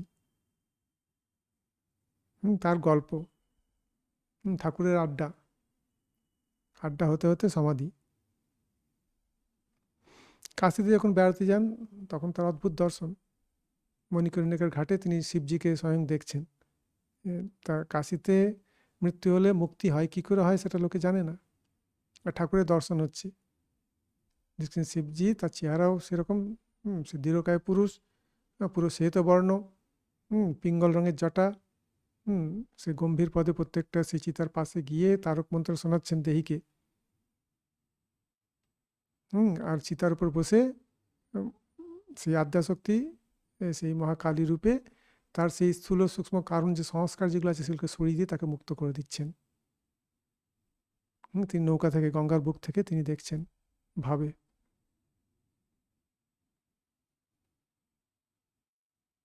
তৈলঙ্গ স্বামীকে যখন দেখছেন, দেখছেন যে সাক্ষাৎ শিব। যখন কাশী দর্শন করছেন, দেখছেন যে পুরো কাশী হচ্ছে সোনার কাশী। কাশী তো বহু পুরনো শহর, কতকাল ধরে সেই মুনি ঋষিরা সেখানে তপস্যা করে গেছেন, তাদের ভাবরাশি সেখানে যেন পুঞ্জীভূত হয়ে রয়েছে। সেটাই সোনার মতো উজ্জ্বল দেখাচ্ছে। আর তার এমন বিশ্বাস তার এই দর্শনে, তিনি আর বাহ্য করতে পারেনি, যে কাশীতে বাহ্য করবো কী করে। বাহ্য করতে তিনি পালকি করে সেই সেই গঙ্গার উপরে তিনি গিয়ে বাহ্য করে আসতেন।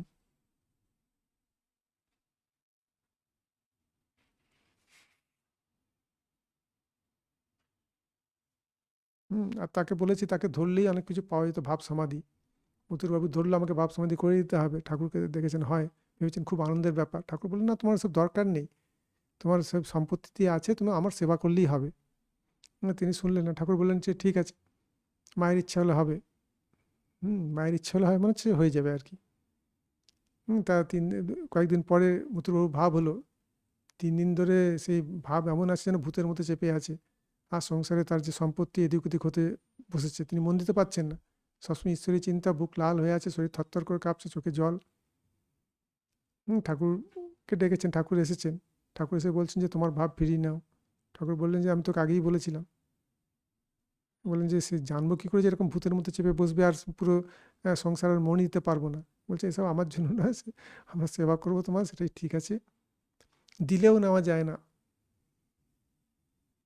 মন যদি তৈরি না থাকে, ঈশ্বরীয় ভাব যদি দিয়েও দেয়, ঠাকুর এসে যদি দিয়েও দেয়, তাহলে সেটা হচ্ছে রাখা যায় না। সেটা মনটাকে তৈরি করতে হয়। ওই যে প্রথম একবার দর্শন করিয়ে দিচ্ছেন, সেটা সব নয়। সেটা শুরু হলো, চেতনাটা ফিরলো। তারপরে আরও অনেক কিছু আছে। মনটাকে তৈরি করতে হয়, মনটাকে শুদ্ধ করতে হয়, মনটাকে একাগ্র করতে হয়। যেটা শাস্ত্রে বলেছে, হঠাৎ করে একটা দর্শন হয়ে গেল, হঠাৎ করে দর্শন হঠাৎ করে চলে যায়। আর যেটা আছে নেই সেটা হচ্ছে মিথ্যা। সেটা যা কিছুই হোক না কেন, এই আছে এই নেই যেটা, সেটা হচ্ছে মিথ্যা। আর যে তত্ত্ব সবসময় আছে, কোনো সময় না হয় না। জাগ্রত, স্বপ্ন, সুষুপ্তি, ভূতকাল, ভবিষ্যৎকাল, বর্তমানকাল, সবকালই, সব অবস্থায়, মৃত্যুর আগে মৃত্যুর পরে, সেই তত্ত্ব সবসময় থাকে। তা সেই তত্ত্বকে জানা। জিও মাম ব্যক্তি তত্ত্ব তত মাম তত্ত্ব জ্ঞাত বিশেষ তদনন্তরম।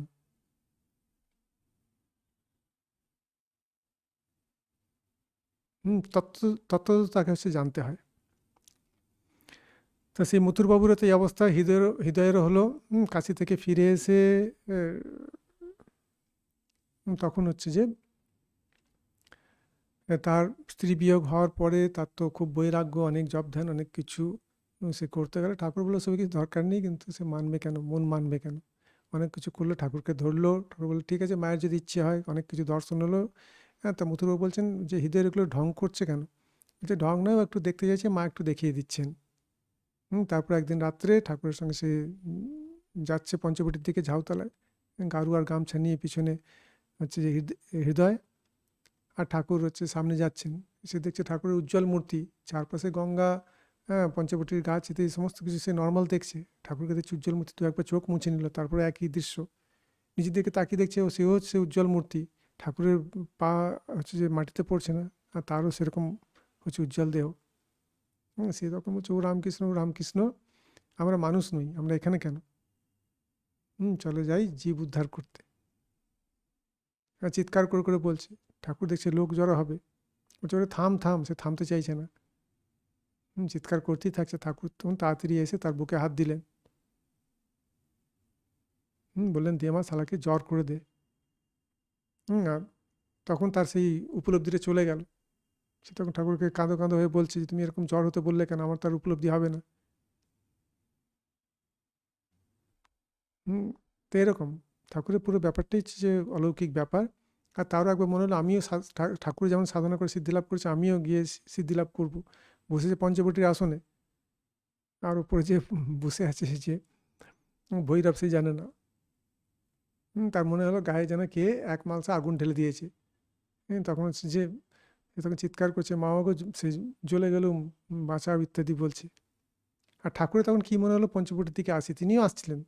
তিনি তার শব্দ, তার কথা শুনে আরও ছোটো ছোটো তার কাছে গেলেন। গিয়ে বলছেন কী হয়েছে? বলছে এরকম। তখন তার অঙ্গে হাত বুলিয়ে দিলেন, আর তখন সেই জ্বালাটা শান্ত হয়ে গেল। তারপর হৃদয়ের ইচ্ছা হয় যে সে দুর্গাপূজা করবে। তার সে গ্রামের বাড়িতে। ঠাকুরকে ধরলো, আপনার তোমাকেও যেতে হবে। এদিকে মথুরবাবু ছাড়বে না। মথুরবাবু না, এখানে থাকবেন না, চাইলে মথুরবাবু ধরে রাখলেন। ঠাকুর বললেন যে ঠিক আছে, তো চিন্তার কিছু নেই, তুই এরকম এরকম এরকমভাবে পূজা করবি। আর আর তোর পূজা আমি গিয়ে সূক্ষ্ম শরীরে দেখব। তা হৃদয় দেখতে পেত যে সন্ধি পুজোর সময় বা আরতির সময় সে ঠাকুর সেই মূর্তির পাশে এসে দাঁড়িয়ে আছেন। হৃদয়ই দেখতো, অন্য কেউ না। ঠাকুর বলছেন যে তুই আমাকে দেখতে পাবি, অন্য কেউ পাবে না। তো এগুলো কি অলৌকিক নয়? ঠাকুর বলতেন যে হ্যাঁ, ওই সময় আমার ভাব হতো, মনে হতো সূক্ষ্ম শরীরে, হ্যাঁ, তিনি তো মাঝে, মাঝে সেই আলোর পথে, তার কথা অনুযায়ী আলোর পথ অনুযায়ী তিনি যেতেন। সাধন পথও, সাধন করার সময়ও, সাধন করার সময়ও তিনি হচ্ছেন যে সেই যে আলোর পথ যে আছে সেই পথে তার মনে হতো যে ওখানকার গান শুনবো, ওই তীর্থ দেখতে যাব। তার ভিতরে যে যুবক সন্ন্যাসী তারই মতো, তারই মন। সে তখন সেই সূক্ষ্ম পথে সে বেরিয়ে গিয়ে খুব তাড়াতাড়ি, হ্যাঁ, সেই জায়গায় চলে যেত, সেই কীর্তন বা গান বা অন্য কিছু যা হচ্ছে তীর্থ দর্শন এসব করে, হ্যাঁ, সে আবার সেই পথেই ফিরে চলে আসতো খুব তাড়াতাড়ি। ঠাকুর এরকম যেতেন।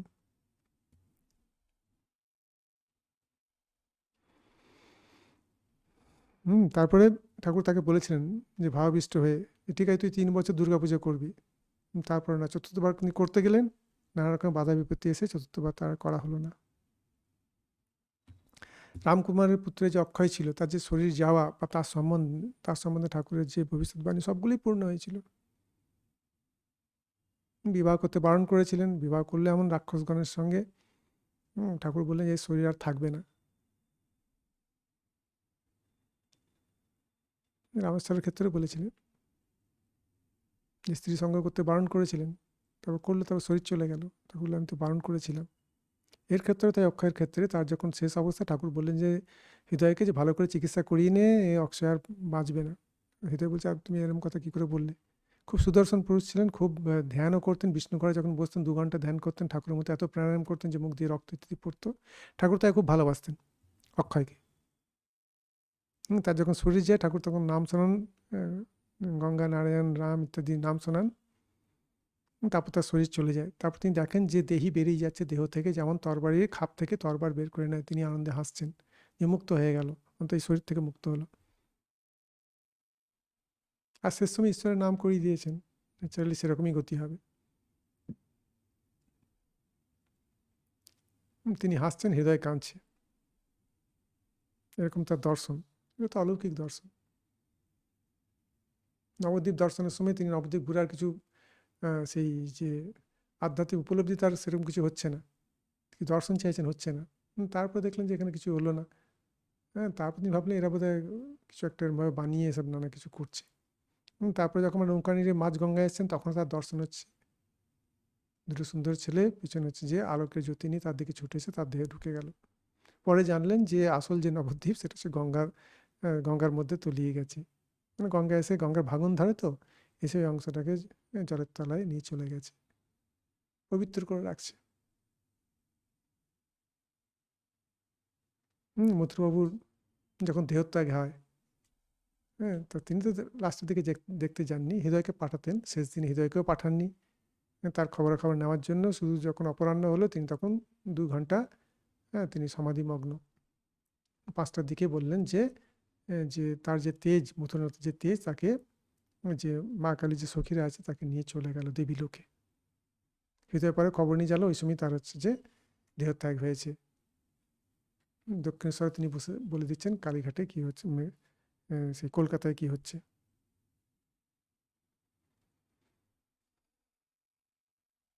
হুম,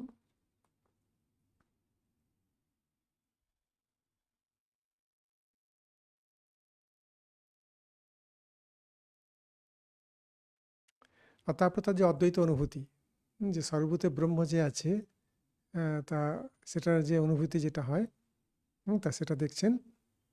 তিনি শুয়ে আছেন, ঘাসেদের সঙ্গে নিজেকে এক অনুভব করছেন। সে সময় কেউ ঘাসের উপর দিয়ে হেঁটে যাচ্ছে, তখন তার মনে হচ্ছে না বুকের উপর দিয়ে কেউ হেঁটে গেল। দুই মাঝি সেই গঙ্গার উপরে গঙ্গায় নৌকার উপরে ঝগড়া করছে। তো একজন আরেকজনকে সে পিঠে চাপড় মারলো খুব জোরে। ঠাকুর অনুভব করলেন তার পিঠে কে যেন চাপড় মারলো, তিনি চিৎকার করে উঠলেন, হৃদয় ছুটে এলো, এসে দেখছে পিঠ লাল হয়ে গেছে। সে বললো মামা তোমাকে কে মেরেছে বলো, আমি তার মুন্ডু ছিঁড়ে নেবো। ঠাকুর যখন তাকে বললেন তো সে অবাক হয়ে আছে, কি মুন্ডু চিরুনের কি অর্থ হয়, মারলো একজন আরেকজনকে, ঠাকুরের পিঠে হচ্ছে দাগ।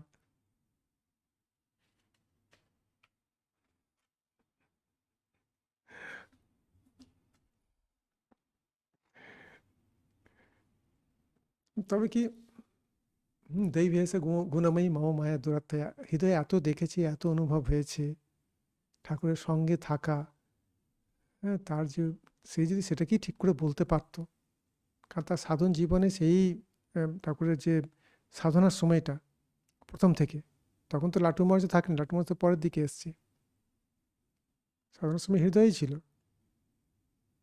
আর ঠাকুর ইন্টিমেটলি ছিল, তিনি কি করছেন না করছেন সে যদি লিখতে পারতো বা লিখে রাখতো বা কিছু করতে পারতো, হুম, আমাদের কাছে সেটা অ্যাসেট হয়ে থাকতো। সেসব করেনি, এত দেখেছে, এত কিছু করেছে, তার উপলব্ধি হয়েছে, বিভিন্ন দেবদেবীর দর্শন হয়েছে।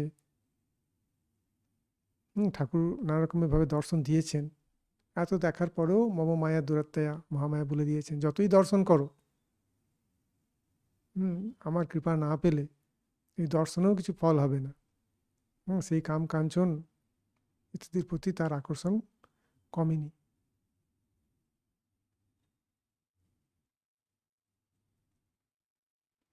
সে ঠাকুর প্রার্থনা করছেন না যে শরণাগত শরণাগত সিদ্ধি ইত্যাদি চাই না, শুদ্ধা ভক্তি দাও।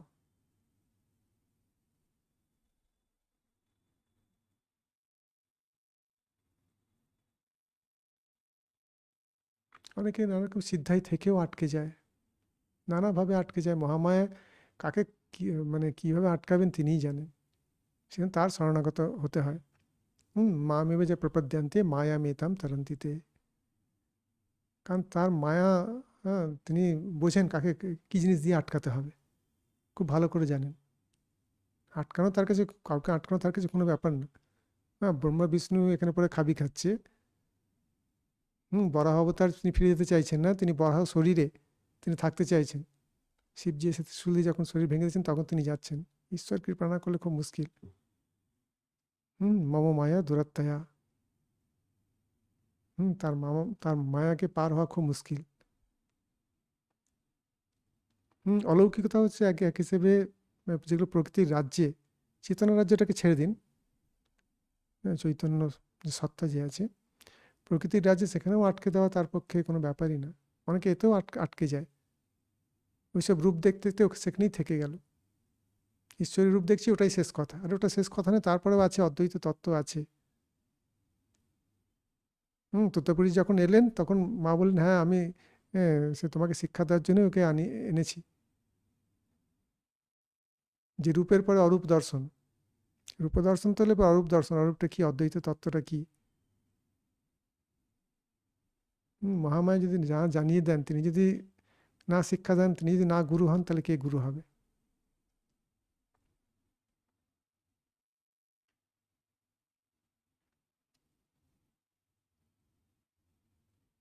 তা ঠাকুর, শ্রী শ্রী মা ঠাকুর সম্বন্ধে বলছেন যে তার মধ্যে বিশেষটা কি বলছেন, যে তার ত্যাগ, তার অনাসক্তি,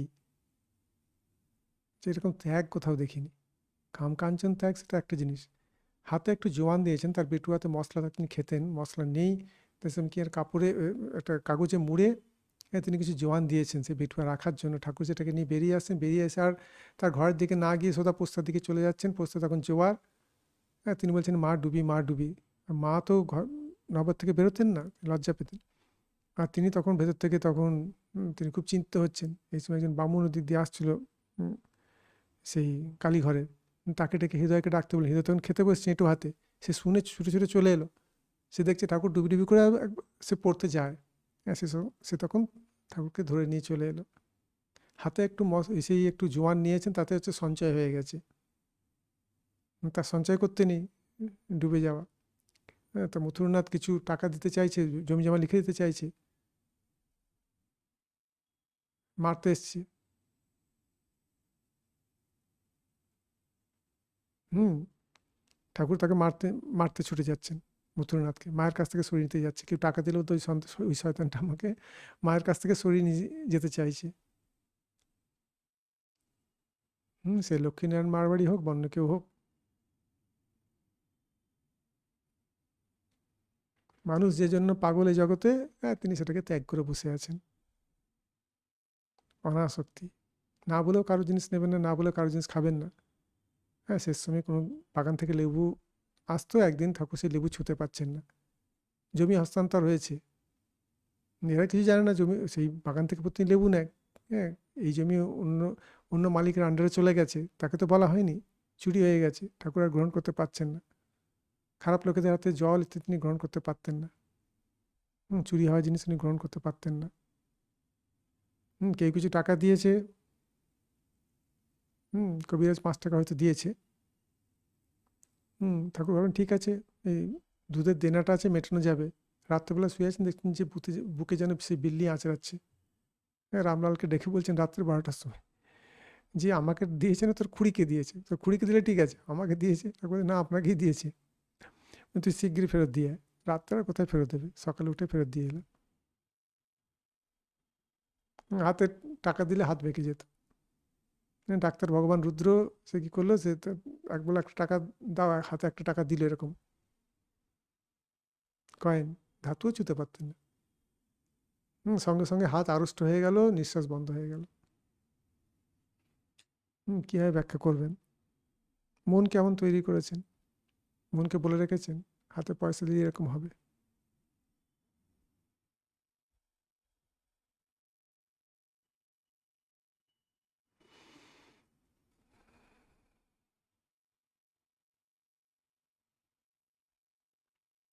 কামারপুকুরের চিনি শাকারি ঠাকুরের সমসাময়িক, হয়তো বড় কিছুটা ঠাকুরের চেয়ে। ঠাকুরকে খুব ভালোবাসতেন, ঠাকুরকে খুব ভালোবাসতেন। তাই নিয়েও সাধক ছিলেন। কিন্তু একসময় কিছু অতিথি তার কাছে আসে, এসে বলে অসময়ে, বলে যে আমের টক দিয়ে মৌরলা মাছ খাবো। অতিথি ভগবান, অতিথি নারায়ণ। তা সে মৌরলা মাছ তো জোগাড় হলো, সে অসময়ে আম কোত্থেকে পায়? এখনকার দিনে তো আম পাওয়া যায়, অনেক গাছই আছে, অসময়ে হয়, অসময়ে আম হয়। তা সে কামারপুর হচ্ছে কোত্থেকে পায়? তখন তিনি কি করলেন, সোজা চলে গিয়ে আম গাছের নিচে, সেই হাত জোর করে, সেই কাপড় যে আছে গলায় জড়িয়ে, তখন বিনীতভাবে বলছেন যে অতিথি নারায়ণ এসছেন, তারাই খেতে চেয়েছেন, তা দেবতা কি কৃপা করবেন না, সে কয়েকটা আম দরকার। এই সময় দেখা গেল উপর থেকে কিছু আম, কয়েকটা আম, কাঁচা আম সেখান থেকে পড়লো। সেটাকে নিয়ে তিনি তাদেরকে আনন্দে খাওয়ালেন। ঠাকুর যখন এই সংবাদটা পেয়েছেন, পরে তাকে বকছেন, তুমি এসব সিদ্ধাই ফিদ্ধাই কেন করতে গেলে? এইসব করলে লোকে এসে তোমাকে এসে এইসব নানা কিছু চাইবে, নানা কিছু সেই ব্যাধি সারিয়ে দাও, এসব করবে, তোমার সাধনার হবে না। আর ঠাকুরের সব থেকে বড় যেটা ছিল অলৌকিক জিনিস, সেটা হচ্ছে যে অন্যের বুকে ছুঁয়ে চেতনা করিয়ে দেওয়া। অনেক লোকেরই করেছেন, এই নয় যে তিনি সেই কল্পতরুর দিনে 1886 সালে 1 জানুয়ারি তিনি করেছিলেন। ওই দিন তো বিশেষ বেশ কিছু ভক্তকে তিনি ছুঁয়ে দিয়েছিলেন, ছুঁয়ে তাদের মধ্যে ইষ্ট দর্শন যে আছে, অনেক রকম অনুভব প্রত্যেকেরই হয়েছিল। রামলাল দাদা তিনি দাঁড়িয়েছিলেন সে গারু হাতে, আর সেই আম, আহ, সেই গামছা, তিনি ভাবছেন সারা জীবন আমার সেই গামছা আর গারু বয় সার হলো, লোকের এত কৃপা পেলো, আমি কিছু পেলাম না। ঠাকুর তার দিকে তাকিয়ে বলছেন যে তুই কি ভাবছিস রামলাল, এদিকে আয়। তা সেই বুক খুলে বুকে হাত বুলিয়ে দিলেন। তখন বলতেন যে ইষ্টদেবতাকে আগে দেখতে পেতাম না, মুখ দেখলে পা দেখতে পেতাম না, এখন সে ইষ্টদেবতা যেন ঝলমল করে, যেন সেই নড়ে চড়ে বসলেন। বৈকুণ্ঠনাথ সান্যাল ইত্যাদি, তারা দেখছেন যে সর্বভূতে ঠাকুরকে দেখছেন, কিন্তু কিন্তু কয়েকদিন পরে বললেন যে এই ভাব ফেরত না, এটা সহ্য করতে পারছি না, যেন পাগল হয়ে যাব। তো অনেকের অনেক রকম সেই দর্শন হয়। ঠাকুর বলেন যে তোমাদের চৈতন্য হোক। ওইটাই যে প্রথম বলেছিলাম তা নয়, তিনি অনেককেই মাঝে মাঝে ছুতেন, যারাই তার শরণাগত হয়েছে, যারাই তার সেবা করেছে, চেয়েছে, না চাইলেও দিয়েছেন। ঠাকুরের যখন মহাসমাধি হলো তার কয়েকদিন পরে, অযোধ্যা থেকে একজন রামের সাধু, যুবক সাধু, সে এলো, বলে পরমহংসজি কোথায়? বলছে তার তো কয়েকদিন হলো শরীর চলে গেছে। তিনি তার মাথায় হাত দিয়ে পড়লেন যে আমি এত কষ্ট করে এলুম, আর উনি শরীর ছেড়ে দিলেন। তিনি দর্শন পেয়েছেন, ভগবান তাকে এসে বলেছেন আমি আবার আবির্ভূত হয়েছি পূর্বাঞ্চলে, তুমি সেখানে যাও, আমার দেখা পাবে সশরীরে। তিনি খোঁজ নিতে নিতে এসেছেন, 3 মাস কেটে গেছে, হেঁটে হেঁটে এসছেন আর কি। এসে দেখেন এই অবস্থা, তিনি আর 2-3 দিন কিছু খাননি। এমনিতেই না খেয়ে আগে 2-3 দিন ছিলেন, তারপর এখানে এসে আর 3 দিন কিছু খাননি, ওখানেই চুপ করে বসে রইলেন। তারপর দেখেন একদিন সেই বকুলতলার ঘাট, সেই দক্ষিণেশ্বরে নহবতের পাশে, সেখান দিয়ে ঠাকুর উঠে আসছেন। বললেন তুই তুই এই কয়েকদিন কিছু খাসনি, তো এটা এটা খা, বলে একটা সেই মাটির সরাতে পায়েস দিলেন। আর হয়তো কিছু কথা হয়েছিল, সেগুলো উনি বলেননি। শুধু পায়েস তো তিনি এখানেও খেতে পারতেন, পায়েস বা অন্যান্য ভালো ভালো জিনিস। হ্যাঁ, কিন্তু হয়তো অন্য কিছু ঠাকুর দিয়েছিলেন, সেটা উনি বলেননি। তা সকালে উঠে রামলাল দেখছে উনি খুব খুশি।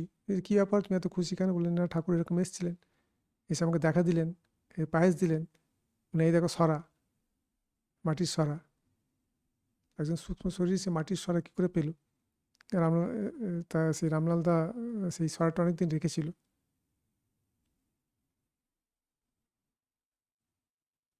লাটু মার তো বলতেন, ঠাকুর যখন কামারপুকুরে গেছেন তার মনে খুব কষ্ট, রামপুর বাড়ি থাকতে পারতেন না, তিনি চলে আসতেন এখানে। তা রামলালদা বলছেন, না ও তো চলে গেছে, ঠাকুর তো এখন নেই। যে না, ঠাকুর বলে গেছে তিনি এখানেই, ঠাকুর এখানেই আছেন। আর তারপর ঠাকুরের দর্শনও হচ্ছে ওখানে। বিজয়কৃষ্ণ গোস্বামী বলছেন, ঢাকাতে আমি তাকে দেখেছি, ছুঁয়ে দেখেছি। ঠাকুর ঢাকায় কোনোদিন যাননি, সশরীরে যাননি, এই শরীরে। ঠাকুর বলছেন, না আমি হাত পা টিপে দেখেছি। ঠাকুর বলেন, তাহলে সে অন্য কোনো জন। ঠাকুর এরকমই বলছেন। হ্যাঁ, সেটা ঈশ্বর বা এরকম কিছু।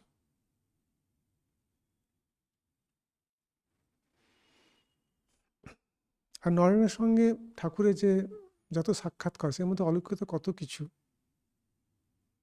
তাকে ডেকে নিয়ে এসছেন, তার জন্যই তার আশা পুরো শক্তিটাকে জাগিয়ে নরেনের মধ্যে দিয়ে কাজ করা। শক্তি জাগানোর কাজ হচ্ছে তার, আর সেই শক্তিটাকে হচ্ছে নরেনের মধ্যে দিয়ে, বা অন্যান্য যারা আছেন শ্রী মা বা অন্যান্য শিষ্য, তাদের মধ্যে দিয়ে হচ্ছে যে জগতে সে গুরু পরম্পরা যে শক্তি যেটাকে আছে, হ্যাঁ, সেটাকে তিনি হচ্ছেন যে শুরু করেন, তার উৎসস্থান। সেই নরেনকে নিয়ে হচ্ছে তার কাণ্ড। নরেনকে তিনি হাতছাড়া করতে চাননি। সেটা নরেনের সঙ্গে তার যে লীলা, সেটা নিজে পড়ে নেবেন। কিন্তু তার যে দক্ষিণেশ্বরে যে দ্বিতীয় দর্শন হয়, সেখানে তিনি তাকে ছুঁয়ে দেন না চাইতেই। হ্যাঁ, ঈশ্বর দর্শনই, আপনি কি ঈশ্বর দেখেছেন, এসব জিজ্ঞেস করেছে, ঠিক আছে, কিন্তু তাকে ছুঁয়ে দিয়ে হচ্ছে যে দেখান যে চারপাশে দেওয়ালগুলো যেন, ঘর যেন ঘুরতে থাকছে, কোথায় যেন মহাশূন্যে বিলীন হচ্ছে, তার আমিত্ব যেন নষ্ট হচ্ছে। আমিত্ব নষ্ট হলে হচ্ছে মৃত্যু। তিনি তখন বলছে, আমার মা আছে, বাবা আছে, তুমি আর কী করলে গো? তখন বলছে, থাক থাক, কালে হবে। ছুঁয়েই হচ্ছে যে সেই সেই অদ্বৈতের যে অনুভূতি, সেটা প্রথমেই দিতে চাইছেন। দেওয়ার লোকের অভাব নেই, নেওয়ার লোকের অভাব। কারণ মনটাকে তৈরি করতে হয়। তিনি বুঝেছিলেন যে তৈরি, কিন্তু দেখলেন আর একটু কিছু সময় লাগবে।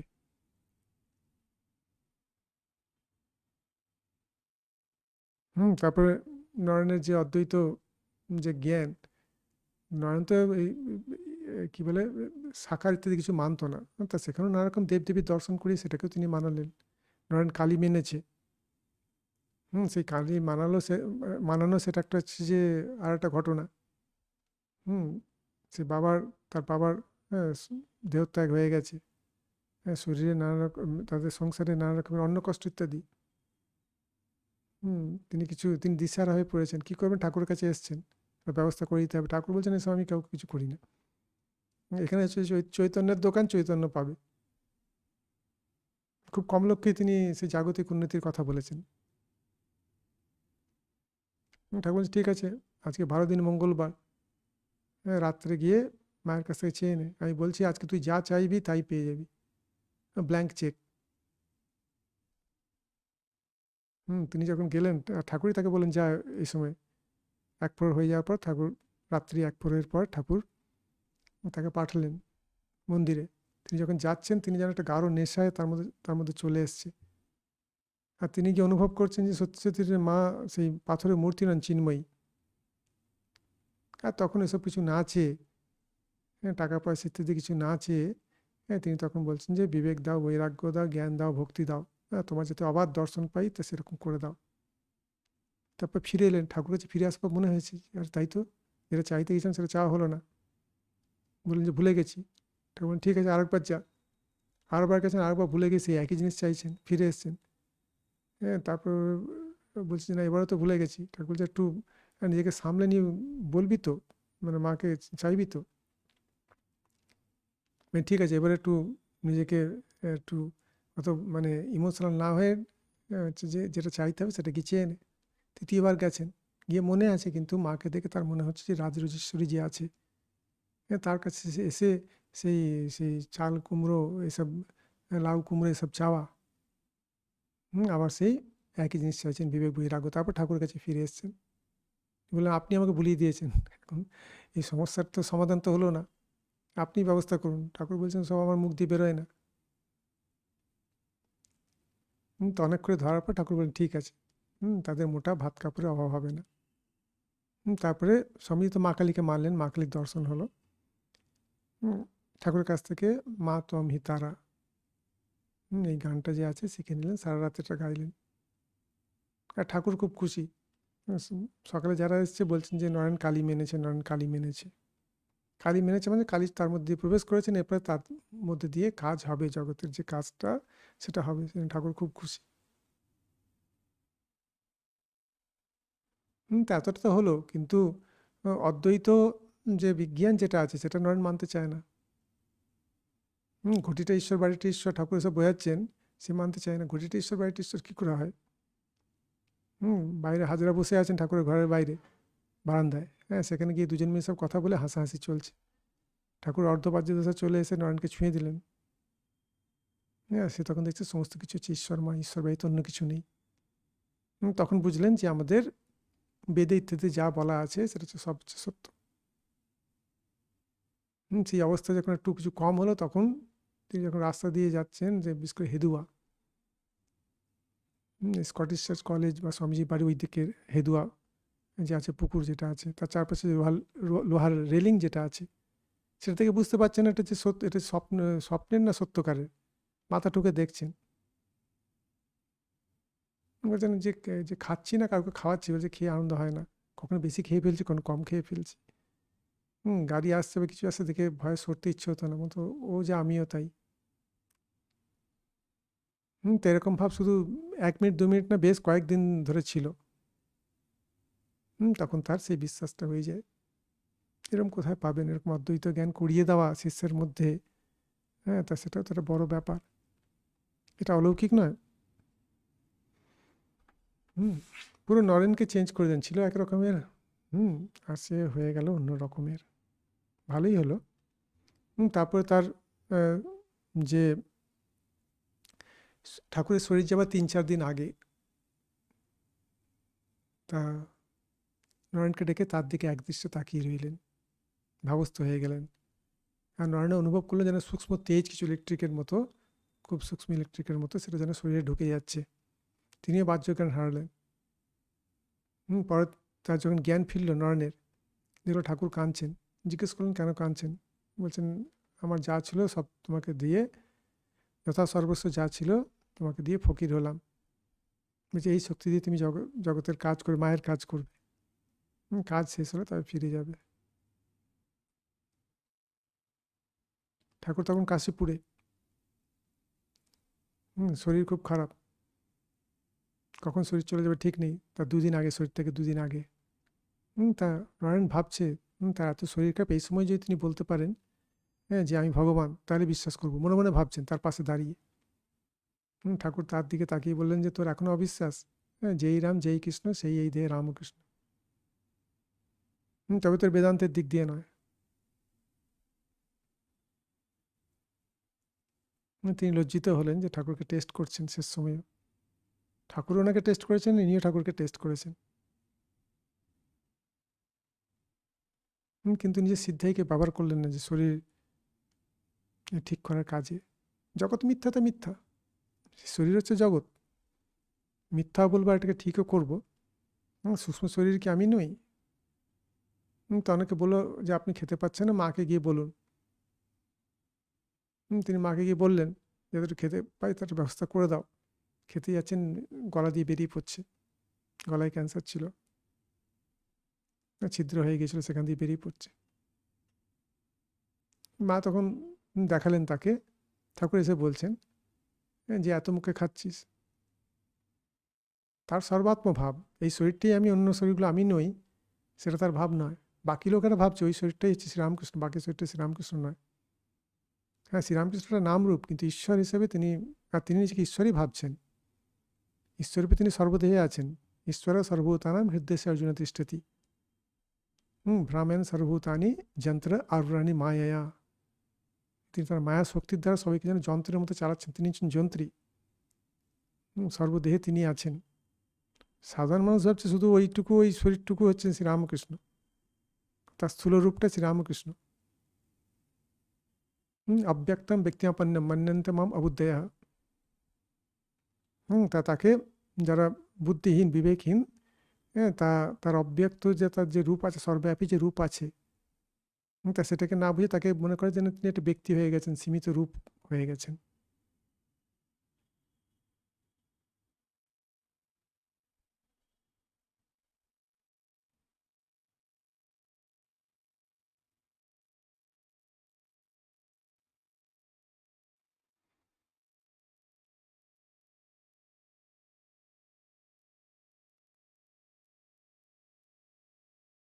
নরেনের একবার, নরেন রাত্রে খুব ধ্যান করতো, দিনে তো যা পড়াশোনাতে যা করার করতো, রাত্রে খুব ধ্যান করতো।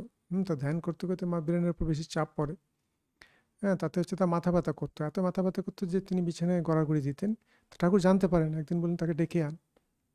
হ্যাঁ, তা তিনি এলেন, বললেন তোর খুব মাথা ব্যথা, নিয়ে মাথায় হাত বুলে দিলেন, বুলানো মাত্র হচ্ছে তার মাথা ব্যথা হচ্ছে যে সেরে গেল। তার স্বামী ব্রহ্মানন্দজি, তিনি আগে বলেছেন যে ঠাকুরের অনিমাদি বিভূতি আমার কিছু নজরে পড়েনি।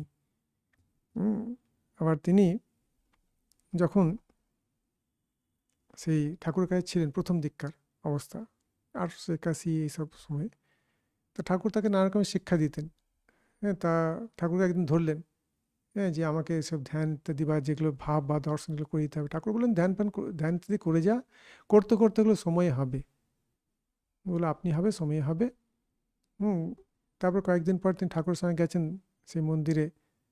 ঠাকুর তো সেই গর্ভগৃহে ঢুকলেন, তিনি নাট মন্দিরে বসে ধ্যান করছেন। কিছুক্ষণ পর দেখলেন সে হাজার সেই সূর্যের জ্যোতি যেন মন্দির থেকে বেরিয়ে, গর্ভমন্দির থেকে বেরিয়ে তার দিকে ছুটে আসছে। তিনি ভয়ে সেখান থেকে ছুটে ঠাকুরের ঘরে চলে গেলেন। ঠাকুর আবার যখন ফিরে এলেন মন্দির থেকে, তাকে জিজ্ঞেস করলেন যে তুই ফিরে এলি কেন? তখন বললো এরকম দেখলাম। তুই তুই এদিকে বলবি যে আমি ওরকম দর্শন চাই, এদিকে দেখলে ভয়ে পালিয়ে আসবি, তাহলে কী করে হবে? এরকম। একদিন তিনি কালী মন্দিরে ধ্যান করছেন, একদিন ধ্যান করছেন, দেখছেন কিছু হচ্ছে না। হ্যাঁ, যেন পুরোটা কেমন একটা আনন্দ হচ্ছে, কিছু পাচ্ছেন না। তিনি ভাবছেন আর কয়েকদিন থাকি, যদি এখানে না হয় তাহলে ঘরে গিয়ে থাকবো, ঘরে সেখানে নানা রকমের কাজ আছে, সেগুলো নিয়ে থাকবো, এখানে থেকে আর কী হবে। হ্যাঁ, তা তিনি ফিরে গেছেন সন্ধ্যার পরে, তারপর ফিরে গিয়ে ঠাকুরকে প্রণাম করেছেন। ঠাকুর বলছেন তোর মনটাকে দেখছি যেন জালের মতো হয়ে আছে। তিনি বললেন যে এরকম। ঠাকুর তখন তার জিভে কিছু লিখে দিলেন। হুম আর তাতে তার মন আনন্দে পরিপূর্ণ হয়ে গেল। আর মনের যে ভাবটা ছিল, সেই ভাবটা, নেগেটিভ ভাবটা, সেটা হচ্ছে যে থাকলো না। একবার ব্রহ্মানন্দজি ঠাকুরকে বলেন, যে মহাশয়, কাম থেকে মুক্ত হতে পারছি না, কি করব? ঠাকুর কিছু শব্দে বিড়বিড় করে বলতে বলতে এসে, হ্যাঁ, তার সেই বুক স্পর্শ করলেন। চিরকালের জন্য কাম দূরীভূত হলো। শিবানন্দজিও, শিবানন্দজি, হ্যাঁ, যখন ঠাকুরের দ্বিতীয় বা তৃতীয়বার গেছেন, ঠাকুর তাকে খুব ভালোবাসতেন। তিনি ভাবস্থ অবস্থায়, তিনি সেবা করতেন। ভাবস্থ অবস্থায় শিবানন্দজি বুকে তিনি পা দিলেন, ঈশ্বরী, এখানে ঈশ্বরী পা দিচ্ছেন। হুম স্পর্শ করলেন বুক। হ্যাঁ, তখন শিবানন্দজি বাহ্যজ্ঞান লোপ হলো। তার আগে অনেক সময় তিনি স্পর্শ করে দিয়েছেন, তার বলছেন যে যা পঞ্চবৃত্তি ধ্যান কর। আর সে সময় খুব গাঢ় ধ্যান হচ্ছে। ধ্যানে বসে মন তখন কোথায় চলে গেছে। এই সময় হচ্ছে যে বাহ্যজ্ঞান লোপ হলো, তিনি যখন বুক স্পর্শ করলেন।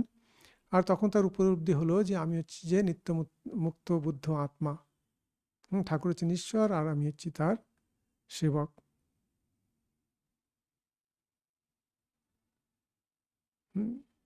এগুলো হচ্ছে উপলব্ধি।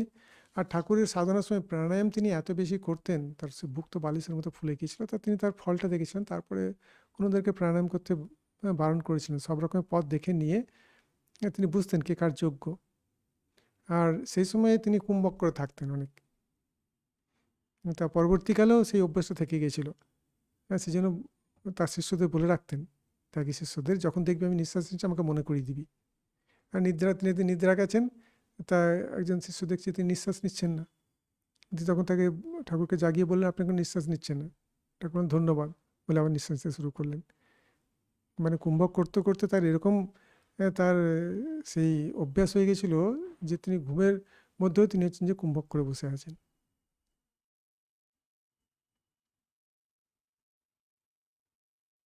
ঠাকুর নিজেও বলতেন যে এই শরীরটা সাধারণ শরীর নয়।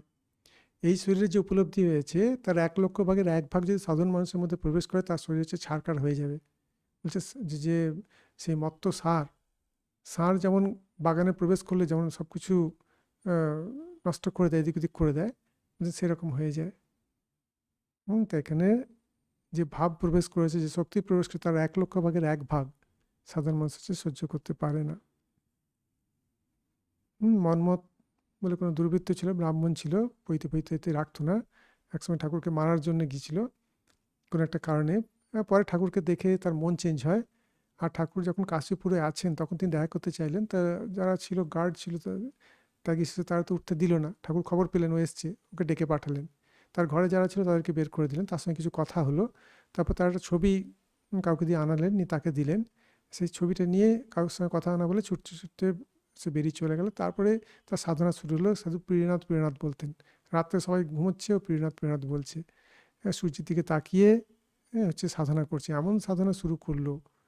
তারপর তার একসময় শরীর চলে যায় তাড়াতাড়ি। অবশ্যই ঠাকুর যখন তাকে কৃপা করছেন, সিদ্ধি লাভ তো হয়েছেই। ঠাকুর একসময় তার মনে হলো যে আমি সূর্যের মধ্যে আমি জগন্মাতাকে দেখব। সে সূর্য থেকে সূর্য অস্ত অবধি 3 দিন সূর্যের দিকে তাকিয়ে থাকা।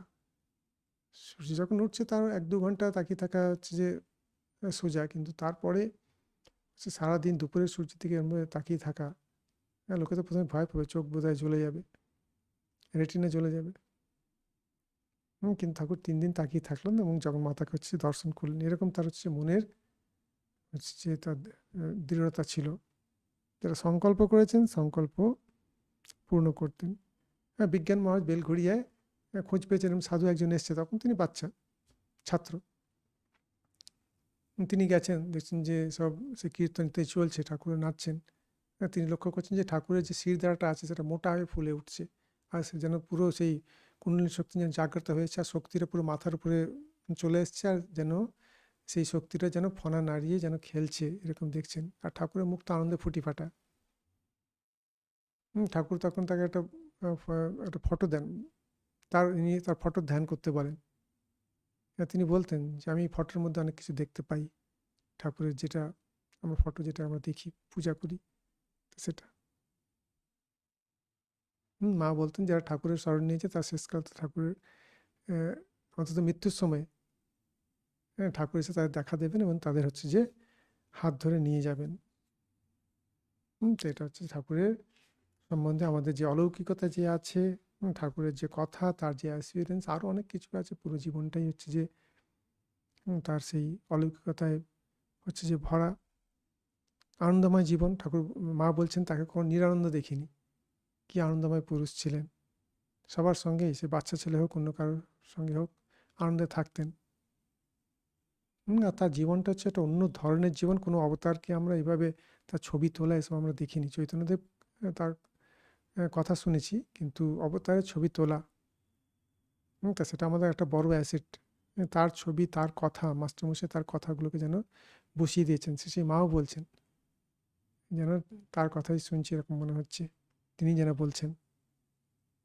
তার কথা পেয়েছি, আর হচ্ছে যে তার জীবন যে আছে সেটাকেও আমাদের সারদানন্দজি লিখেছেন। শ্রী রামকৃষ্ণ লীলা প্রসঙ্গ সেখানে পাচ্ছি, আর তার ছবিও পাচ্ছি। আর তার যে শক্তি যেটা আছে গুরু পরম্পরা ক্রমে, শ্রী মা বলুন বা সেখানে স্বামীজি বলুন, রাজা মহারাজ বলুন, শিবানন্দজি বলুন, সেই গুরু পরম্পরা ক্রমে সেই শক্তি তাদের ভক্তদের মধ্যে দিয়ে সেই শক্তিটা চলে আসছে। তবে কি ঠাকুর বলতেন যে ক্রমে হবে, সাধনা করতে করতে হয়। আর যদি একবারে না হয় তাহলে তো মৃত্যুর সময়ে তো হবেই। যে তার আশ্রয় নিয়েছে, শ্রী মাও বলছেন যে তার আশ্রয় নিয়েছে, শেষকালে তিনি দেখা দেবেন আর তার হাত ধরে নিয়ে যাবেন। তো এটা একটা বড় অ্যাসপিরিয়েন্স। এটা একটা অলৌকিক অ্যাসপিরিয়েন্স, যেটা হচ্ছে যে ভক্তদের কাছে যদি নিজের ক্ষমতায় না হয়, শেষে হচ্ছে যে ঠাকুর আসবেন মৃত্যুর আগে। তা সেটাও একটা খুব বড় ব্যাপার। এক জন্মে মুক্তি পাওয়া, সেটাও এক জন্মেই মুক্তি হলো। তা সেটাও খুব ছোট কথা নয়। আজকে এই পর্যন্ত থাক, সময় শেষ হয়ে গেছে। ओम शांति शांति शांति। हरि ओम तत्सत। श्री रामकृष्णार्पणमस्तु। जय श्री गुरु महाराज जी की जय। जय महामाई की जय। जय स्वामी जी महाराज जी की जय। जय गंगा माई की जय।